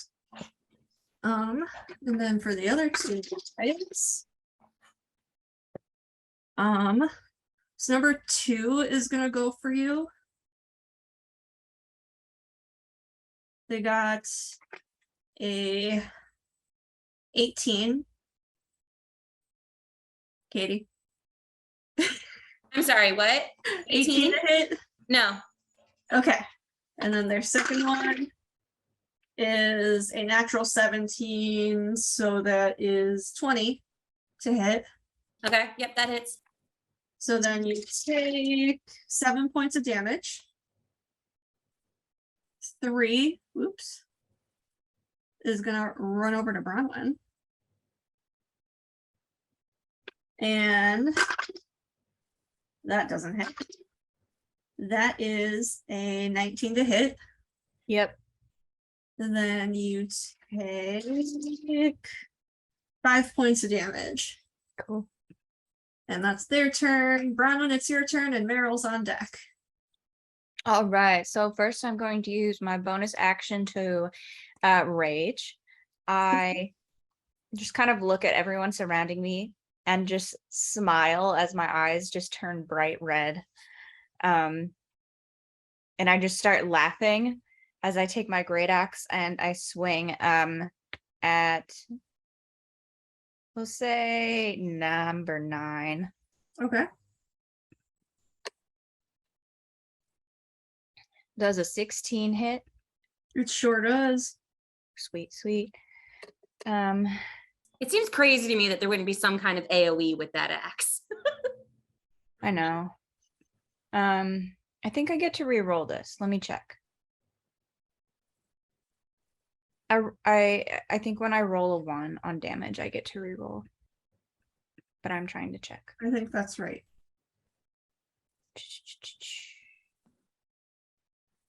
Shoot, really? Crap. Is that a you thing or an us thing? I think it's a rage thing. Okay. It is a great weapon fighting. It has to do with my fighting style specialty. Yeah, I can re-roll a 1 or a 2. You can re-roll a 1 or 2, yeah. Okay. Re-rolling that damage. Better. All right, that is 11 plus.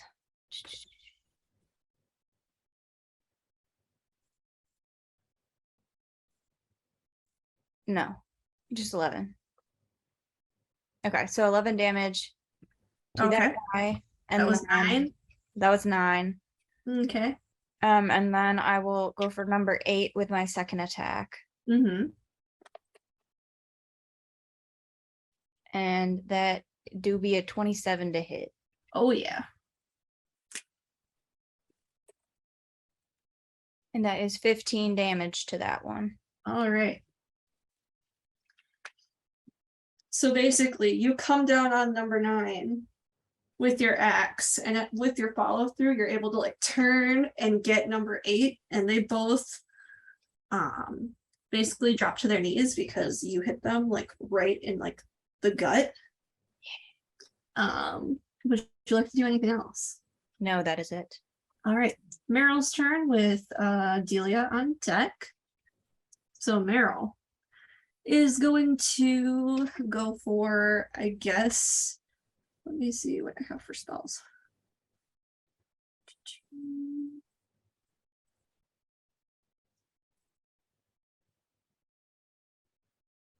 Those aren't spells.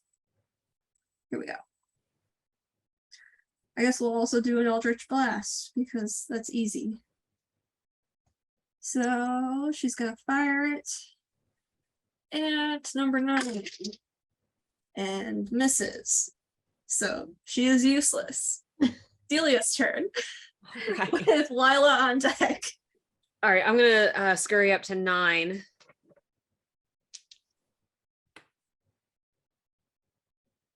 Oh yeah, I have to move you, don't I? Yes, please. Number 9. Do you want to be Are you- there or over? Yeah, that's perfect. The diagonal spot, yeah. Cool, cool. And I will swing, baby, swing. Ooh, I am gonna use luck on that one. Okay. Oh, nope, come back. Much better. That is a 19 to hit. Yep.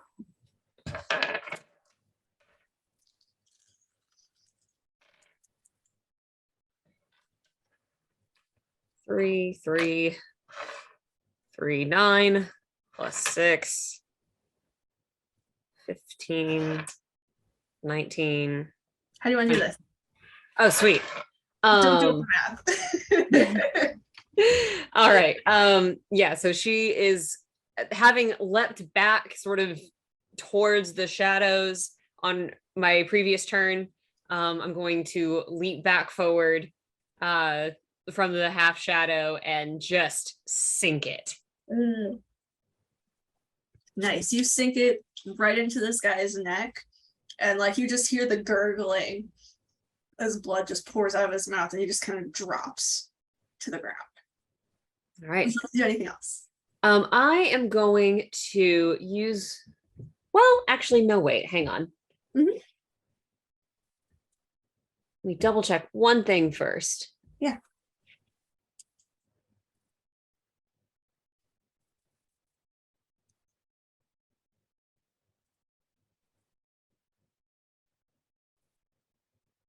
Okay, I'm going to use my 2-weapon fighting to throw my dagger at, what was it, 4? Sure. Yeah. Throw one of my daggers. LOL. Yeah. Alrighty.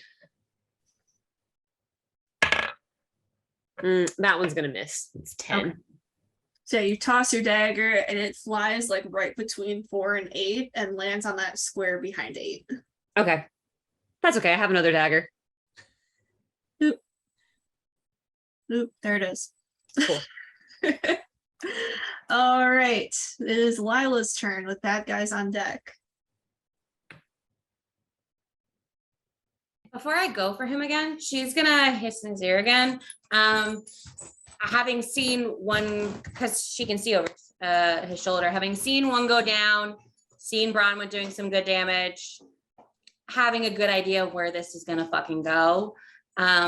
Hiss in his ear. I also as an attempt to intimidate because she's not doing it too softly, so the others can hear her. Because they're all fucking surrounding her. Yeah. Before we kill you, I want to know your name, traitor, so I can tell the wardens who we got rid of.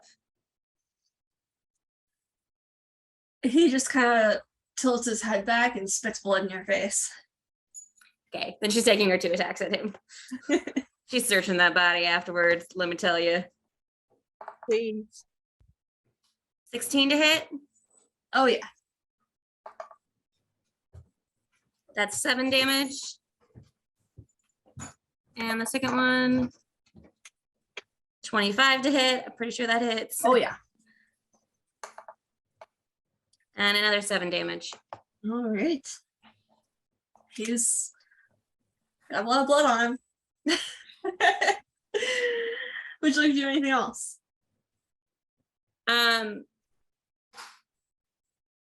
No. Well. Yeah, actually, I think when she gets spit on, she's gonna wipe it, but then like I say shriek, but it's not a shriek because it's lower pitch than that. She's gonna do her kind of bellow thing where she's pissed. But and kind of almost like make eye contact with, especially the one that's across from her, the ones because they're surrounding her. So Yeah. look at the other ones who are not in quite as bad of shape as she stabs the fuck out of the guy she has grappled. Mhm. Because she's like, yeah, get the fuck away. You're gonna end up like this. They don't listen. Shocked. Then it is 4 through 6's turn with Clay on deck. So we'll start with number 4. Going after this one, I think is gonna go for Delia since she threw a dagger at him. She's just gonna take a step forward. And that is a 19 to hit. That hits. So then you will. That is 10 points of damage. Okay. And he's gonna go again at you. That is a 14 to hit. No. All right, so he just comes up and stabs you with a dagger, like, hey, fuck you. And then number 5, going at Lila. That's gonna miss. And that's nat 20. Hell yeah. So that is going to be 14 points of damage for Lila. With the crit? Yeah. Okay. And that's just with that was 5. So number 6 missed on the first one and missed on the second one. Clay with more bad guys on deck.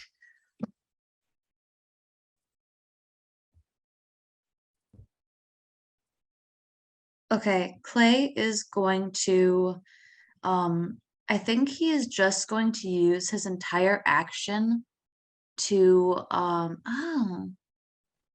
Ashara, you're not moving, right? No, she's Yeah, she always she's stays. okay right now. Yeah, she stays at the back. She always stays at the back. She does typically do that. Okay. So Callie, when I move out, I'm around a corner. So how much movement would I have? It takes your full movement to get to where you are on the board. Or to get to like where Asira is. To get to where Asira is? Okay. Yeah, so like on the other side of Asira is where you can get to with your full movement. Okay. I think like diagonally up from Asira? No, like directly to her left. Okay.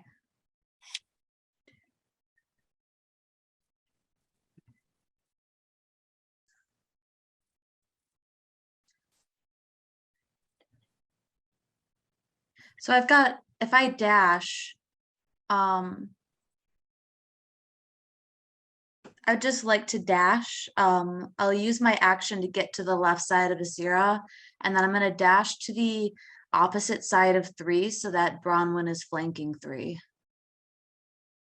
Okay. What's your movement? 40. Oh, Yeah, movement. So this is where you start. yeah. You get So- here. Yes. Cool. Yeah. And that's all? It's all my movement, yeah. And that's both of my actions, so. All right. Bad guy's turn. Ashara on deck. Okay. Let's see. Number 7 is still way off. We'll see if he can hit anyone. Oh, that'll hit someone. He's gonna run over to, let's say, Clay. Clay appears in battle and someone's just like, I got Fuck somebody. you. So that was a natural 19. Which means I don't know if that hits though. I don't know if that hits. 5 points of damage for the Huh? first hit. 5 points of damage, and then he misses Okay. the second attack. Number 8's gonna go at Bronwyn. That fails. That is a dirty 20. That be hitting. So you take 7 points of damage. What type of damage? Piercing. It's halved. Okay. Was that 3 or Okay. 4? 4 points of damage. Okay. And then number 9's dead. So it is Ashara's turn with Asira on deck. All right. I'm just gonna take another shot at 1 for my first shot. Mm-hmm. 22, Oh yeah.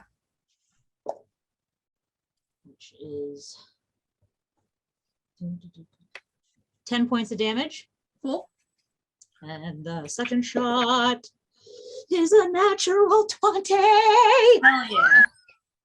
which means I get an extra 2d6 on top of. Right, so double that roll. That's an 8, 13.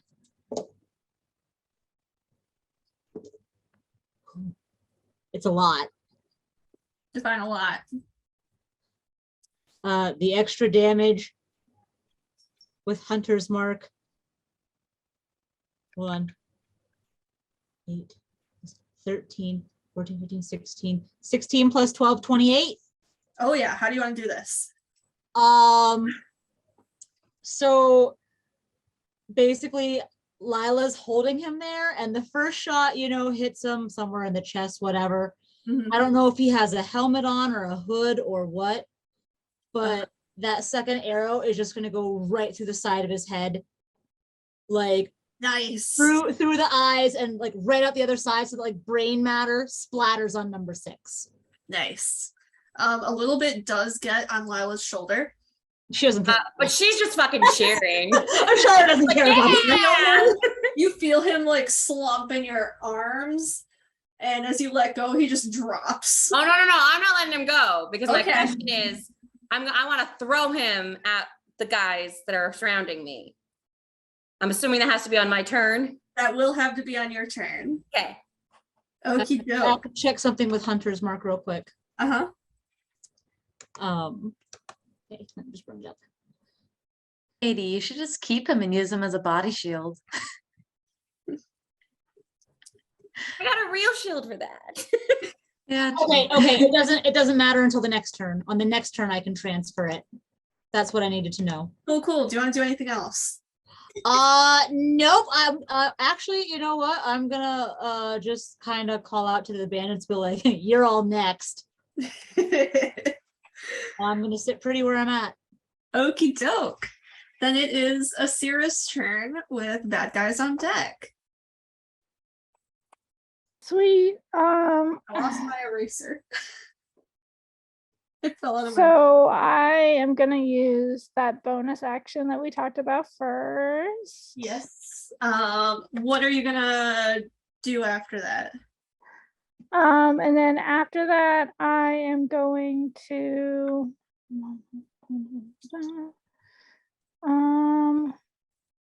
great. I just went out of my sheet.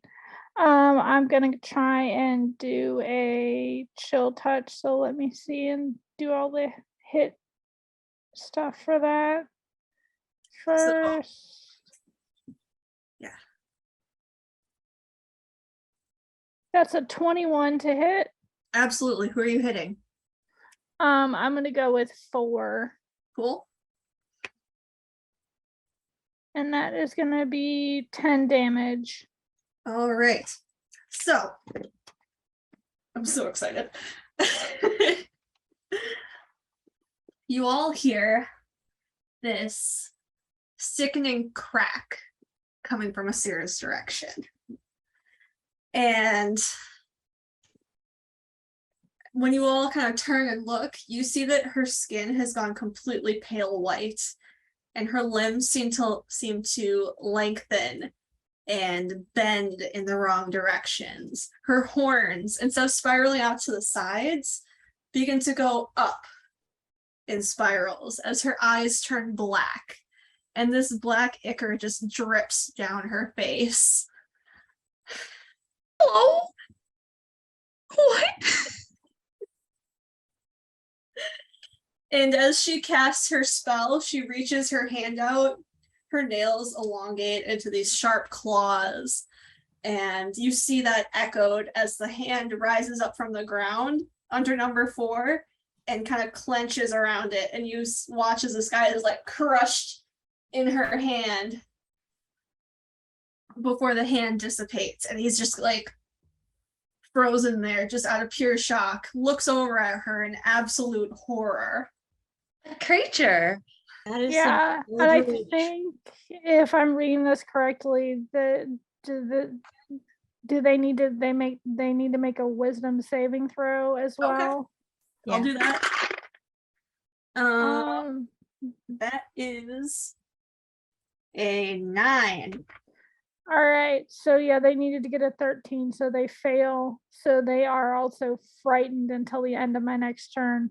Cool. That is wicked. It's fucking amazing. I Did gave you a have to zero use- form of dread. Do they have to use their movement to get away from you?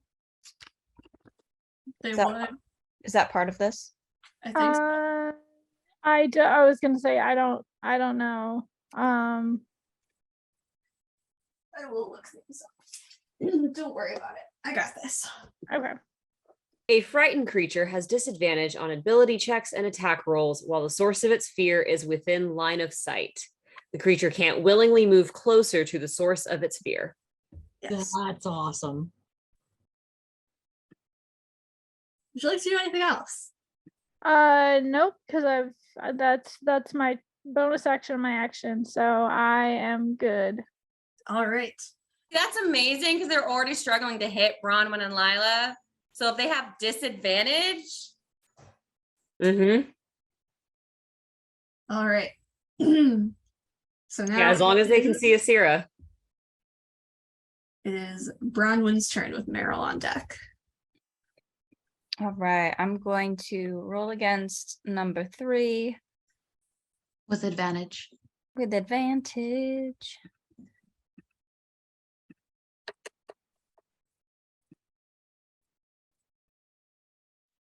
Uh, 29 to hit. Hell yeah.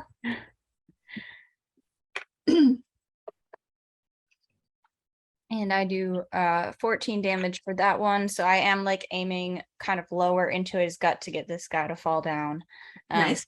to his knees again Mhm. before I go at him with a second swing.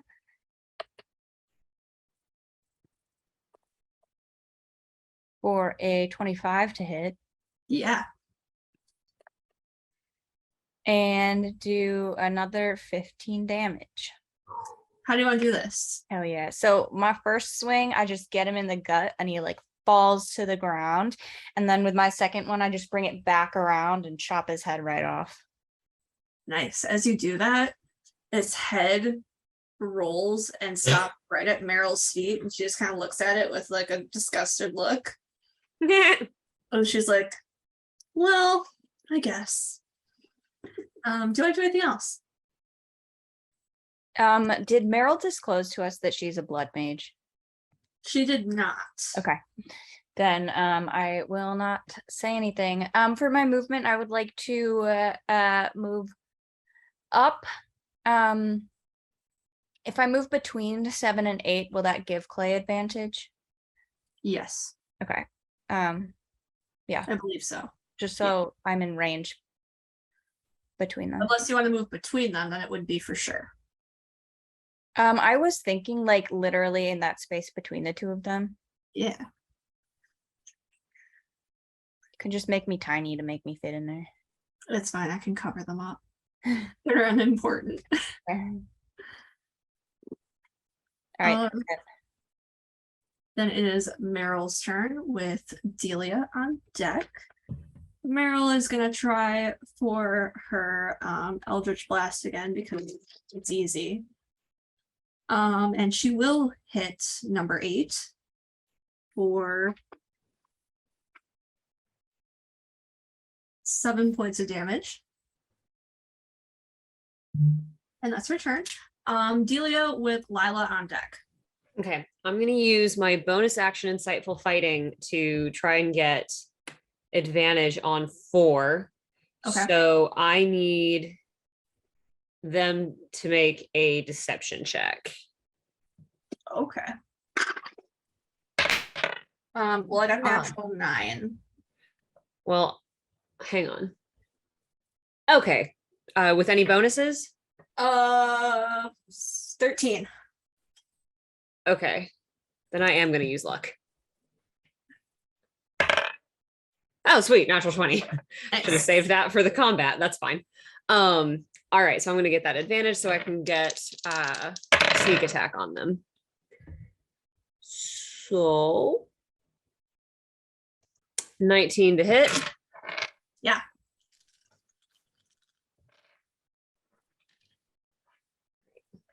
And 14, 15. How do you want to do this? Sweet. I am going to kind of like do this like really funky like psych out thing and then just ding, Nice. you're dead. Yeah, he gets stabbed, and again, he's like choking on his blood as he like falls to his knees and eventually just kind of like falls over. Since they hit me for only like 10 damage before, I'm as they're dying, I'm gonna be like amateur, and then I'm gonna run up to 8. All right. Yep, Would you like to do anything else? that's it. All right. It is Lila's turn with 5 and 6 on deck. So I would like to throw, like I've been holding him, so just push the dead body of that guy into, I guess it would be 6, Okay. and try to knock him prone with it. Have him roll. That is a crit fail. So yeah, he is underneath a dead body. Cool. I'm gonna let him lay there underneath his dead friend. And I'm gonna go for 5. Wait, has anyone damaged any of the others? 2, 5, or 6? Nope. That's what I thought. Yeah, so I'm gonna go for 5 and take. Did that count as an action? We'll say it was your bonus action. Okay, thank you. I appreciate that. Mm-hmm.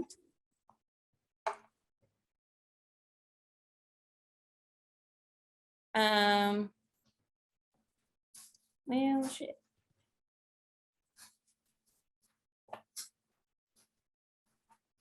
Okay, so I guess my first hit misses because I think a 9 probably misses. Yeah.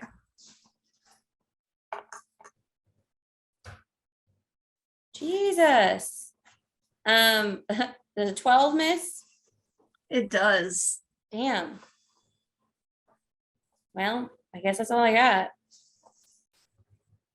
All right. So you toss this body and it lands on him and he falls. And as you do that, you're swinging, but these guys are like, she was holding the body this whole time. So they just dodge out of your way super easily. Next up is 5 and 6 with Clay on deck. Number 5 is gonna go for Lila. It is a natural 18. With modifiers, you have what, 19? Did you roll with disadvantage? Oh yeah. Yeah, he hasn't hit you for the first time. The second time, he also doesn't hit you. Number 6 is knocked prone. And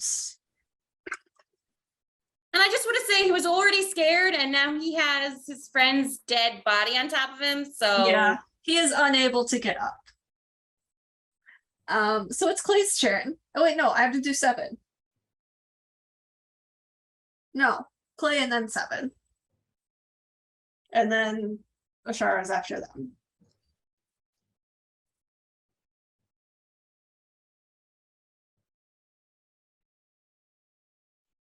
So for Clay's turn, I did just want to really quickly ask, I have sneak attack. It does say that I can deal damage to a creature that I hit with an attack. If I had advantage on the roll, on the attack roll, and since I'm flanking, does that mean I can use sneak attack? Uh-huh. Hell yeah. Okay, I knew that I could have been using it a lot, but I didn't know exactly what the rules were on it. Yeah, it also says that you don't need advantage if someone is like within 5 feet. Like if an ally is within 5 feet, it specifically says you can use it for flanking. Perfect. Awesome. Okay, cool. Then I will I'm gonna use 2 up in fighting on 7 and then also add sneak attack. So 19 Yeah. plus 7. And then that's actually so that was my dagger hit, and then for my rapier that's only gonna be a 17. That also hits. Okay. And that's D4 for my dagger, 3, 4, 5, 6 damage for my dagger, All right. a D8, a D8, that's a 1. So 4 damage for my rapier, and then I'm just gonna do, I click on that,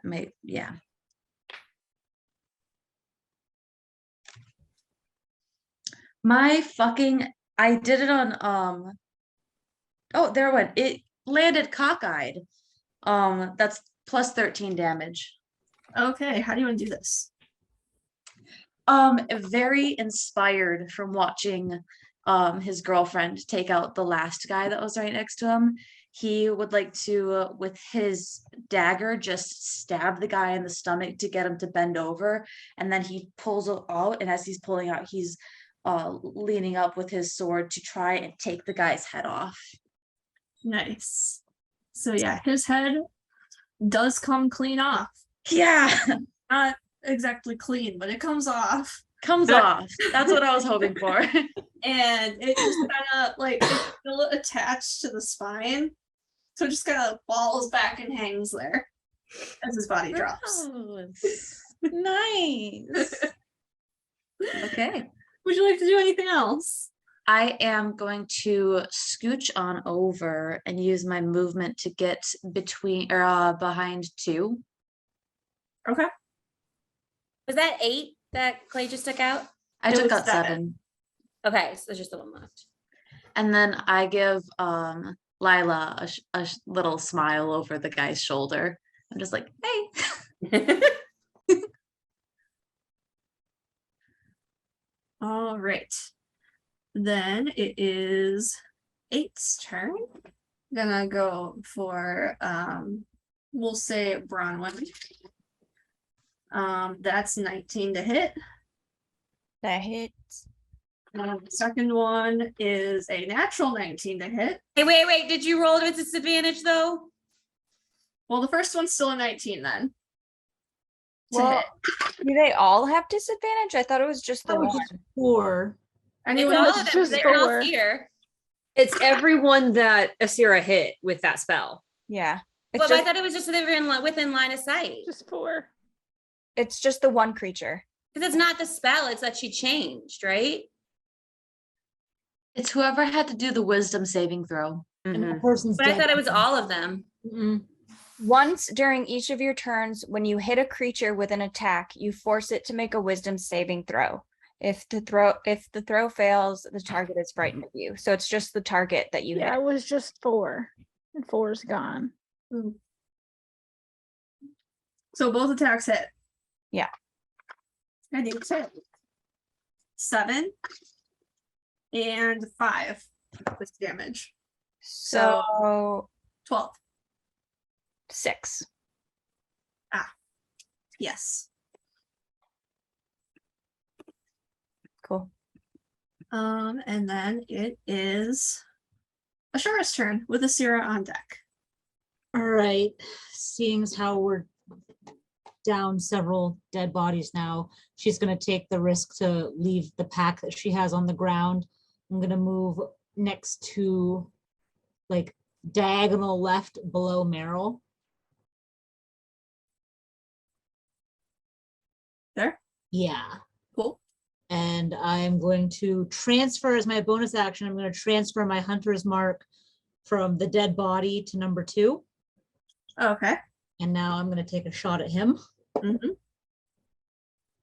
And that, I think, probably misses. That's a 13.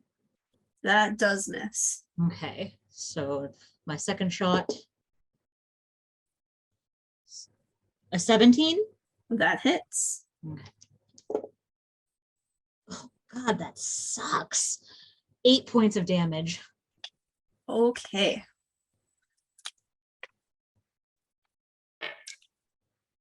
And it's just the one shot? Yeah, just the one shot hit. All right.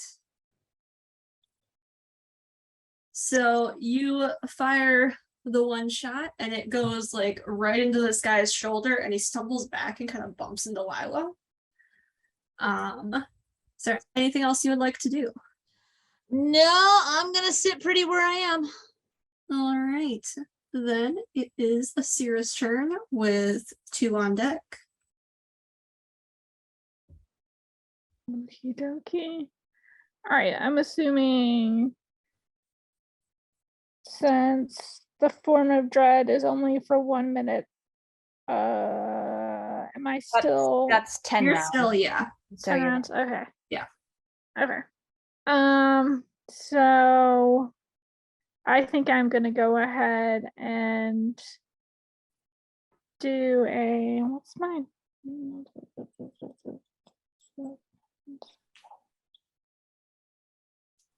No, no. Oh, that sounds nasty.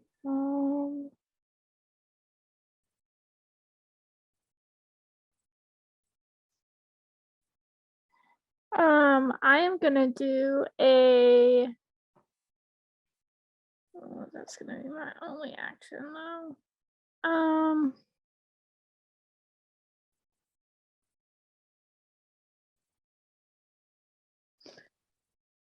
How close? I was gonna say, how close can I get to 8? What's your movement? 30 feet. You can get right up there. Okay. I'm gonna go for it then. All right.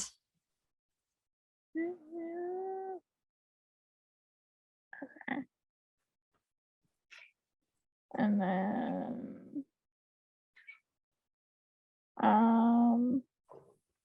can I know I still have an attack, yes or no? Or is that my whole is that movement my turn?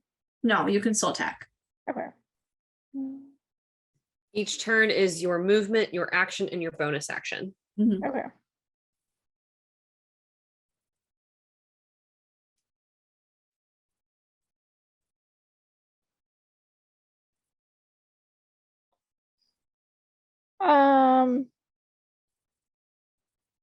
I'm gonna go ahead and do chill touch on 8, which is sort of overkill for the short distance that I have, but I don't care.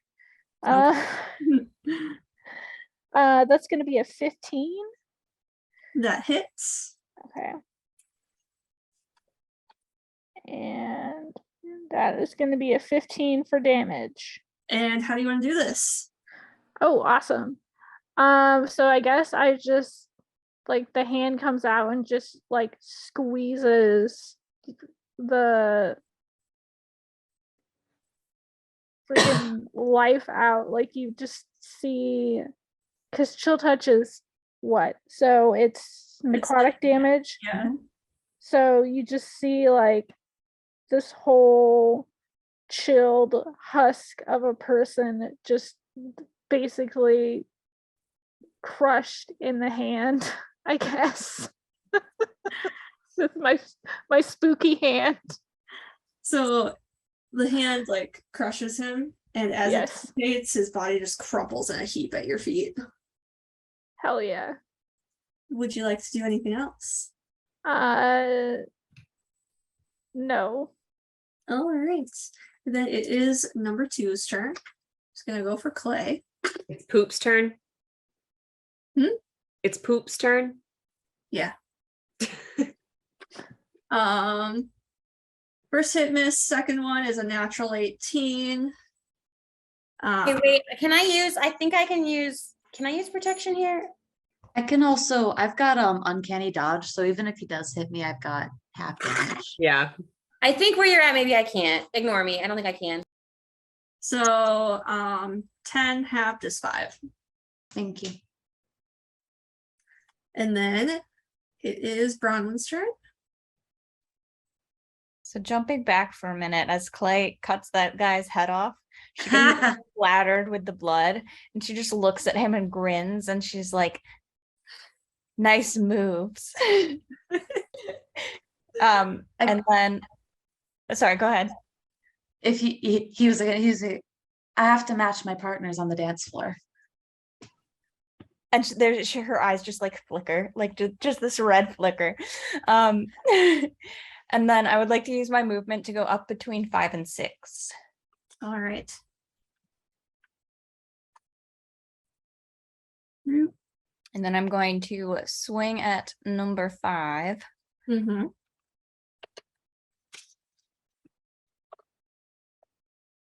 Which is a 31 to hit. Ooh, hell yeah. And that does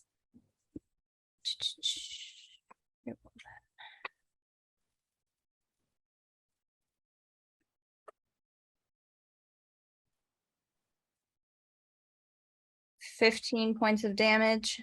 Okay. And then I'm just gonna go back at it again with my second attack. Mm-hmm. That is a 29 to hit. Yep. And that one does 11 points of damage.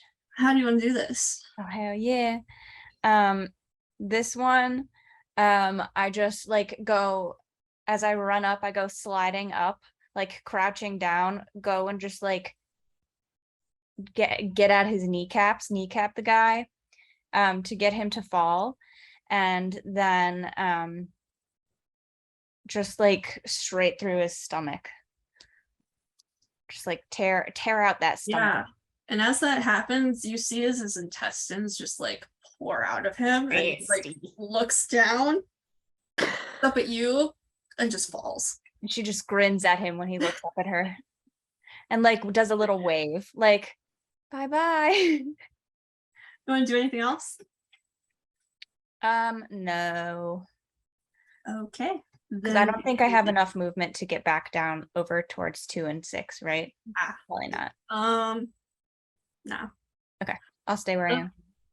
Meryl with Delia on deck. She's gonna go for number 2. And she crit failed.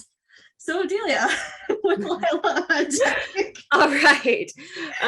I'm going to let's see, run up to 6, 1, 2, 3, 4, 5, and grab my dagger on the way so that I have it and don't have to worry about that. And swing, baby, swing. 18. Yeah. You went up to 6? Yes. Cool.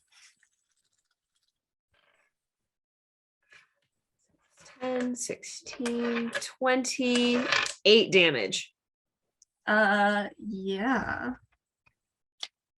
He sure does take 28 damage. Mm-hmm. Anything else you'd like to do? Oh, I didn't use a bonus action. I can do 2-weapon fighting. Ha-ha! Oh yeah. Almost. 19 plus 8. So Yeah.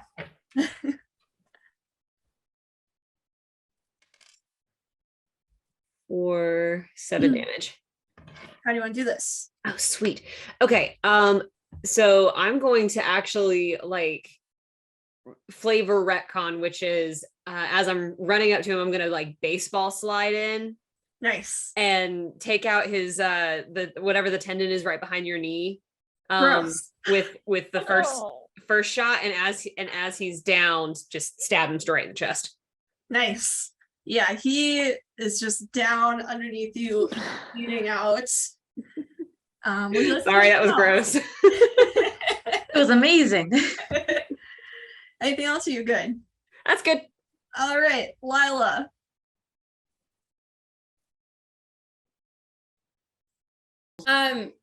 She's gonna turn and like bare her teeth at 2 and just say, "Last one standing." And kind of almost give him a second if he's gonna try to run. He wants to, but he's also completely surrounded. He could surrender. So he just waits. He doesn't. Nothing. Okay. All right. She's going for it then. Mm-hmm.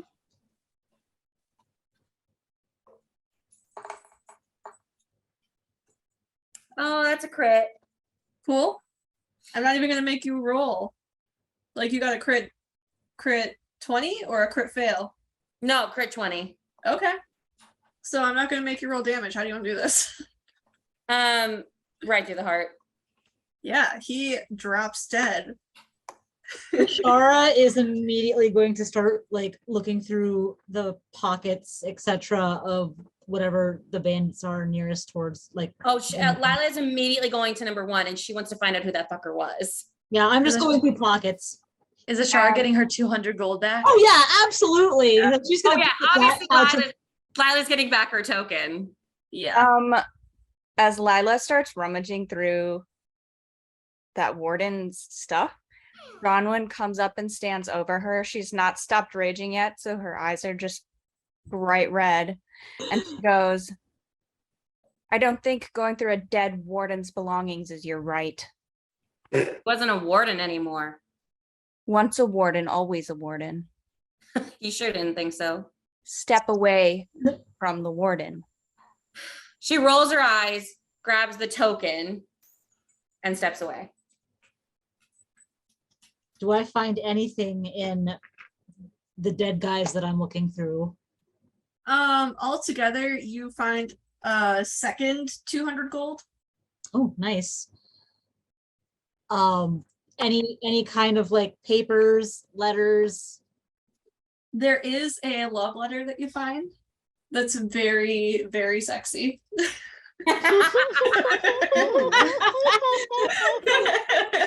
She just kind of scans that, crumples it up, throws it away. That's gross.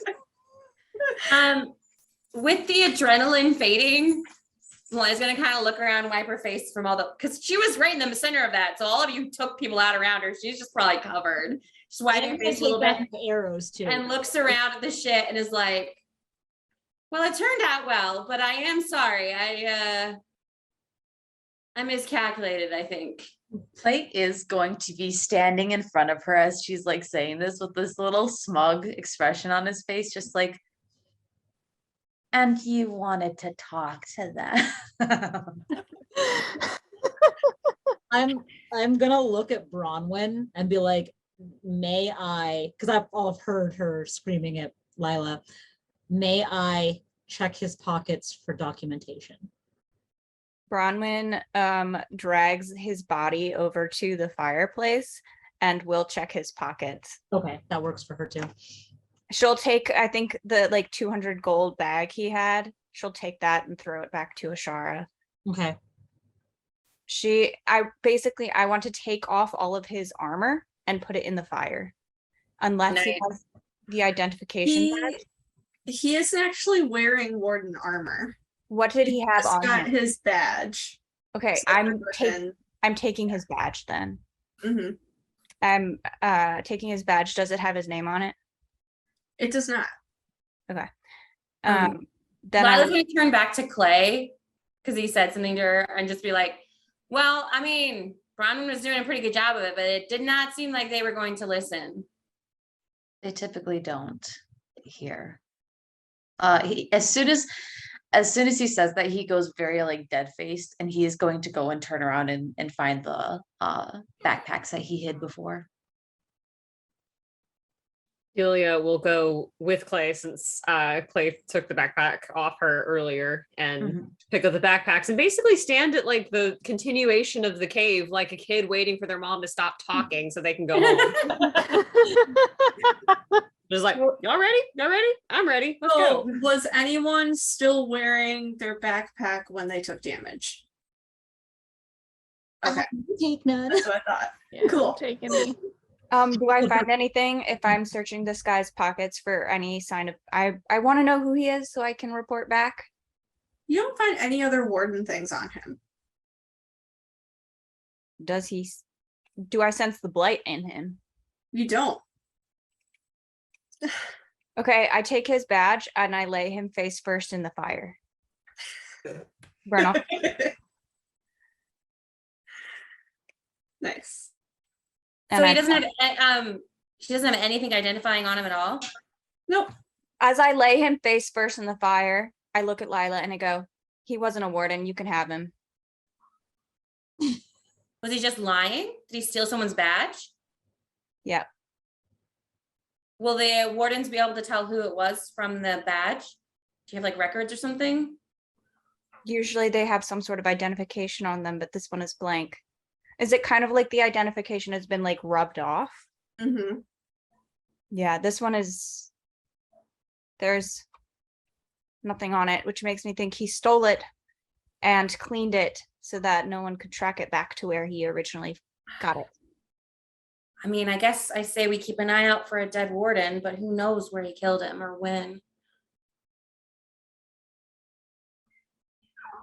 I pocket the badge. Lila's gonna take a second, just kind of survey the scene kind of and try to get a feel of what were they bandits? Were they looking for something? What What the were they fuck were they doing? doing down there? Roll investigation. Okay. I will assist. So you get advantage. I get advantage. Okay. Dirty 20.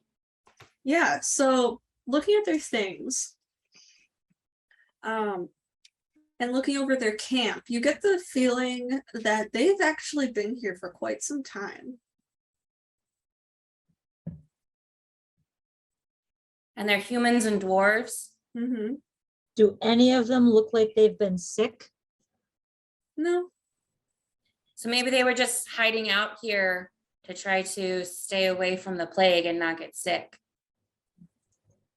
Seems reasonable. Seems like they might have been taking advantage of anyone that passed by, but I doubt anyone much passed by beside us. There's no like identifiers or crests or anything. Yeah, can Clay look at them? Like, is there anything that he would There's recognize? no like organizational symbols on them at all. I'm assuming none of them look like they were at any point nobility. No, absolutely not. Do the dwarves have any markings on them? No. Like tattoos or? So they all surfacers then. All right, well, I don't think I feel too badly about this. Especially Clay says, I don't. Yeah. Bill Gordon. And Shara just like, I certainly don't. Yes. Go and hang out with Oh. Delia. Keep moving. Yeah. Unless anyone needs a short rest before we go. I think, how long is a short rest? An hour. Nah, she wouldn't want an hour. She'd want a minute to see if she could get some of the blood off of her. It does I was gonna say, does Lila look like she's hurt, or is it just Oh no, but she's just covered in she was Oh. surrounded and everyone Covered got in viscera. slaughtered. So I mean, frankly, we're going into a shithole. You look like you fit in. yeah, so she just gets the most that she can off of her. Obviously she cleans off her sword and then she tries to get the best she can off of her face. Am I still in Eldritch Horror? All right. You sure are. Oh shit! Yeah, I'm just gonna look over at Asira. And Yeah. is that? The way that we collectively forgot that Asira. Yeah, right. Listen, I we wanna wanna- we retcon- wanna can we face retcon that it at the that I moment, didn't but notice? now we have to, and it's just like Ashara just gonna be like, is that yeah. Horrifying. See You're her? fucking scary, man. I think she froze. Oh no, she Oh, froze. no, I'm here. Sorry.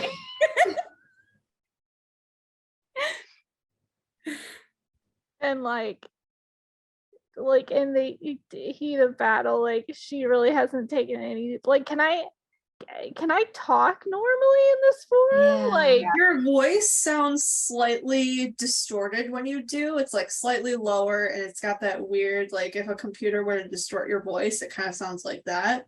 But it's still your voice. okay. Yeah, so she just looks down and goes, yeah, I don't know what this is or how this happened. I'm assuming it's another gift.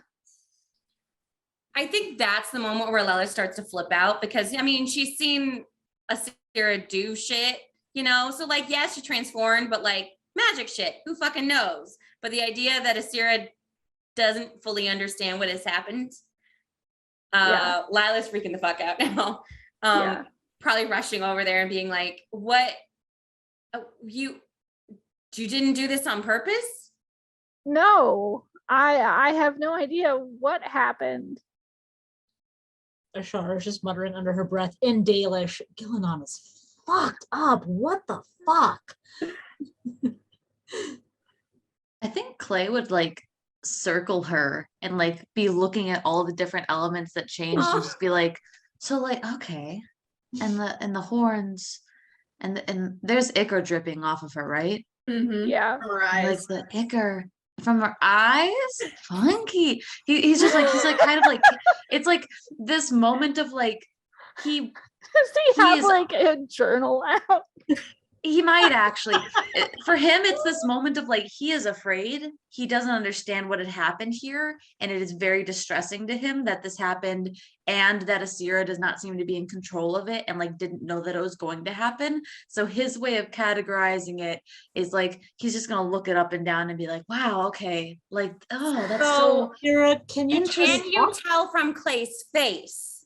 Like, how do I say? Insight. Okay, because I'm not even gonna roll insight because I think she wouldn't be thinking hard enough about anyone else. So she's Yeah. gonna like snarl at him kind of and be like, "You gonna get out of Sketchpad soon?" I got one actually. These She's gonna pages don't fucking have like lines. growl. She is pissed. Clay is he he freezes. He's like looking at Azira still. He freezes. He turns to her, and he scribbles something down. And he doesn't like visually He's gonna react. fucking slap that sketch pad out of his hand. He would like to dodge.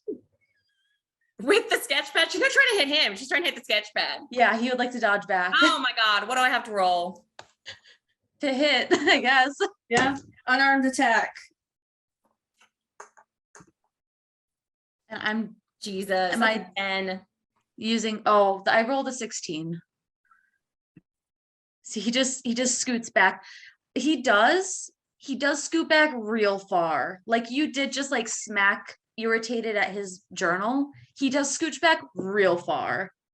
How does he look? Nothing. Like is he gonna come back and does No. he still look okay? She's gonna turn away from him then and go back to Asira. No, when that happens, Bronwyn comes up and punches Lila. She's Oh, fine. Jesus Christ, no. Can I roll to block? It would just be an unarmed attack against your AC. Mm-hmm. It's a dirty 20. Oh my fucking god. How much damage?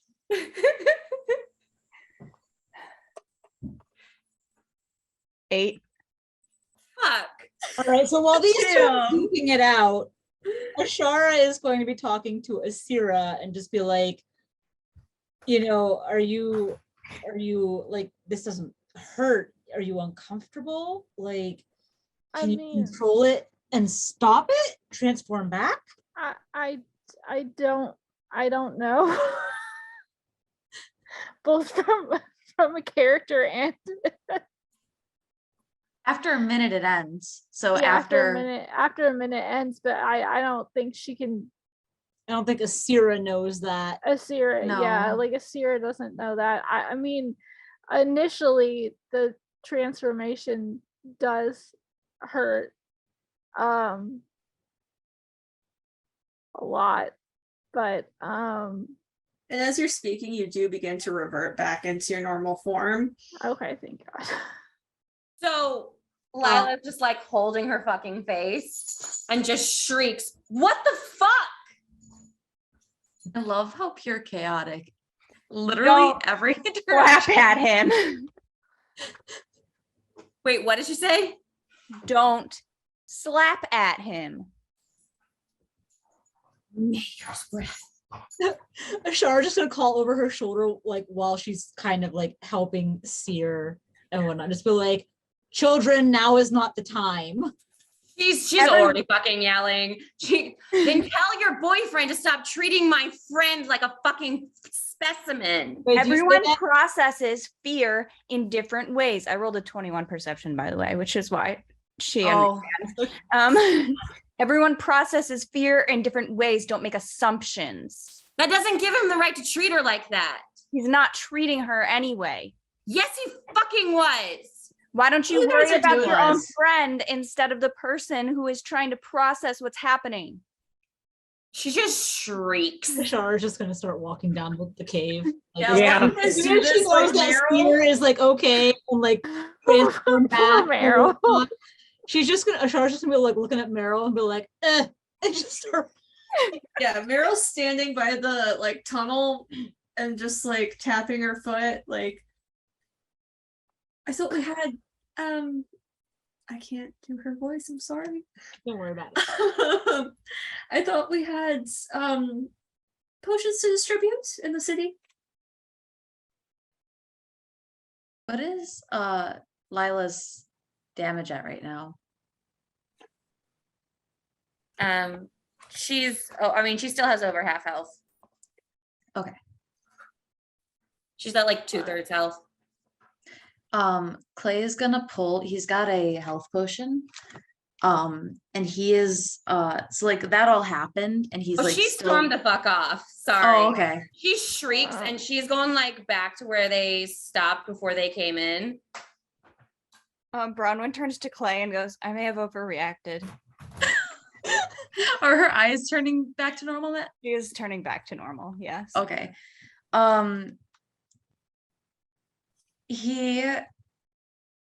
Okay, did Lila go back to the beginning of the cave or to the entrance, like where we're trying to Like leave? the entrance to the area that we were in. She's back She's at the getting the beginning. fuck away from everyone else. So she's going back to where we came from, not where we're going. Yeah.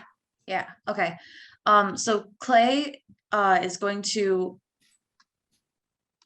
he probably just like I think just like hugs Bronwyn. He's just like, thank you for understanding. But she's right. I wasn't treating Sarah right. But thank you for understanding. And he's just gonna kiss her on the forehead. He's not gonna get anywhere near Lila. In fact, he'd probably sneak the fuck through this whole situation, but he is gonna take this, it's a greater health potion, and he is just going to drop it near where Lila stormed off to.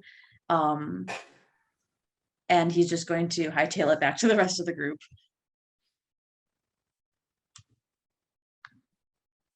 Who needs bad guys when you have inter-party drama? So, what's going on? Are y'all like going further towards Kirkwall, or are you going? Is Lila That's what Delia's trying to do. What's Lila do? Yeah. What's What's Sierra that? doing? Sierra starting to turn back. Yeah, I'm starting to turn back. I guess I would go over as much as she just wants to get moving. She also wants to take care of her friend, so she's gonna go over to Lila. She should bring the health potion. Okay, I'll grab the health potion with wherever you dropped it and bring it with her, and just put a hand on her shoulder, and with the other hand out with the potion and be like, are you okay?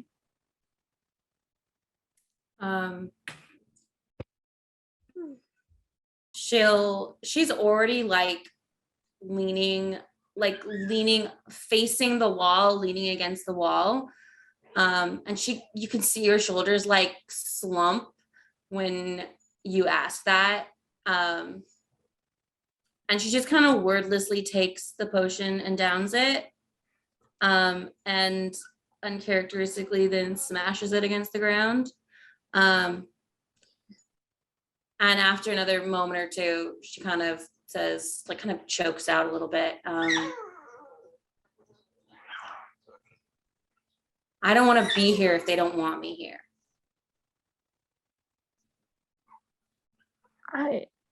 I don't think that it's that they don't want you here. I think you're just very protective of me, and Bronwyn is just very protective of Clay. You know it's not just that, Seer. They would rather I wasn't here.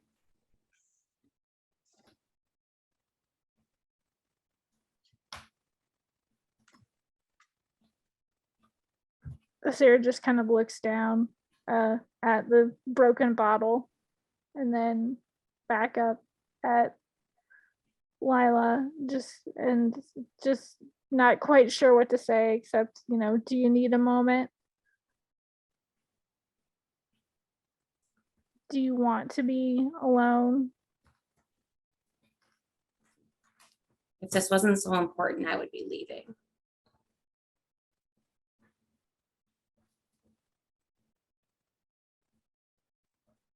Much rather be at Skyhold.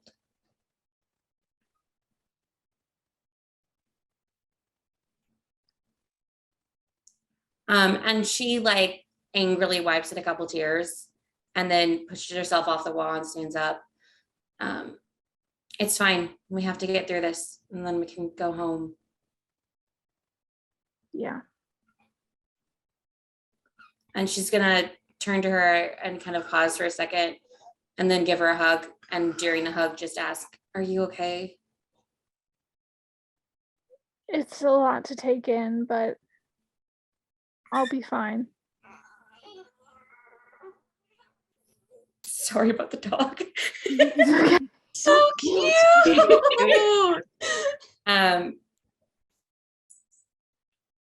She kind of like chuckles darkly as she pulls back and is like, well, it's a little startling, but at least it was pretty badass. Yeah, I guess we'll see. I just hope with time I can learn to control it, or at least know when to expect it to happen. We'll talk to someone. There'll be someone at Skyhold who knows stuff about this. Okay. And she'll kind of wrap an arm around her and give her a side hug really quick and just kind of nod and walk back towards the group. Okay. And I'll follow. All right. You got to heal 4d4 plus 4, Katie. 4d4 plus 4. How do I do that on here? Just roll 4d4. Yeah.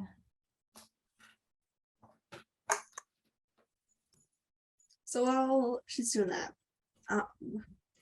you guys continue down the tunnels, going through the twists and turns of this mine shaft. You don't come across anyone else as you make your way through. And Meryl finally comes up to what looks like just a wall. Just a brick wall in the middle of this tunnel. She reaches out and places her hand on the wall, and you see as this red glow comes from her hand, and the bricks begin to part. And you see the light pouring in from the room above. And when you do step through this new doorway, you find yourselves in, I think Delia is probably the only one who would recognize Anders' old clinic. Yes. And that's where we're going to end today.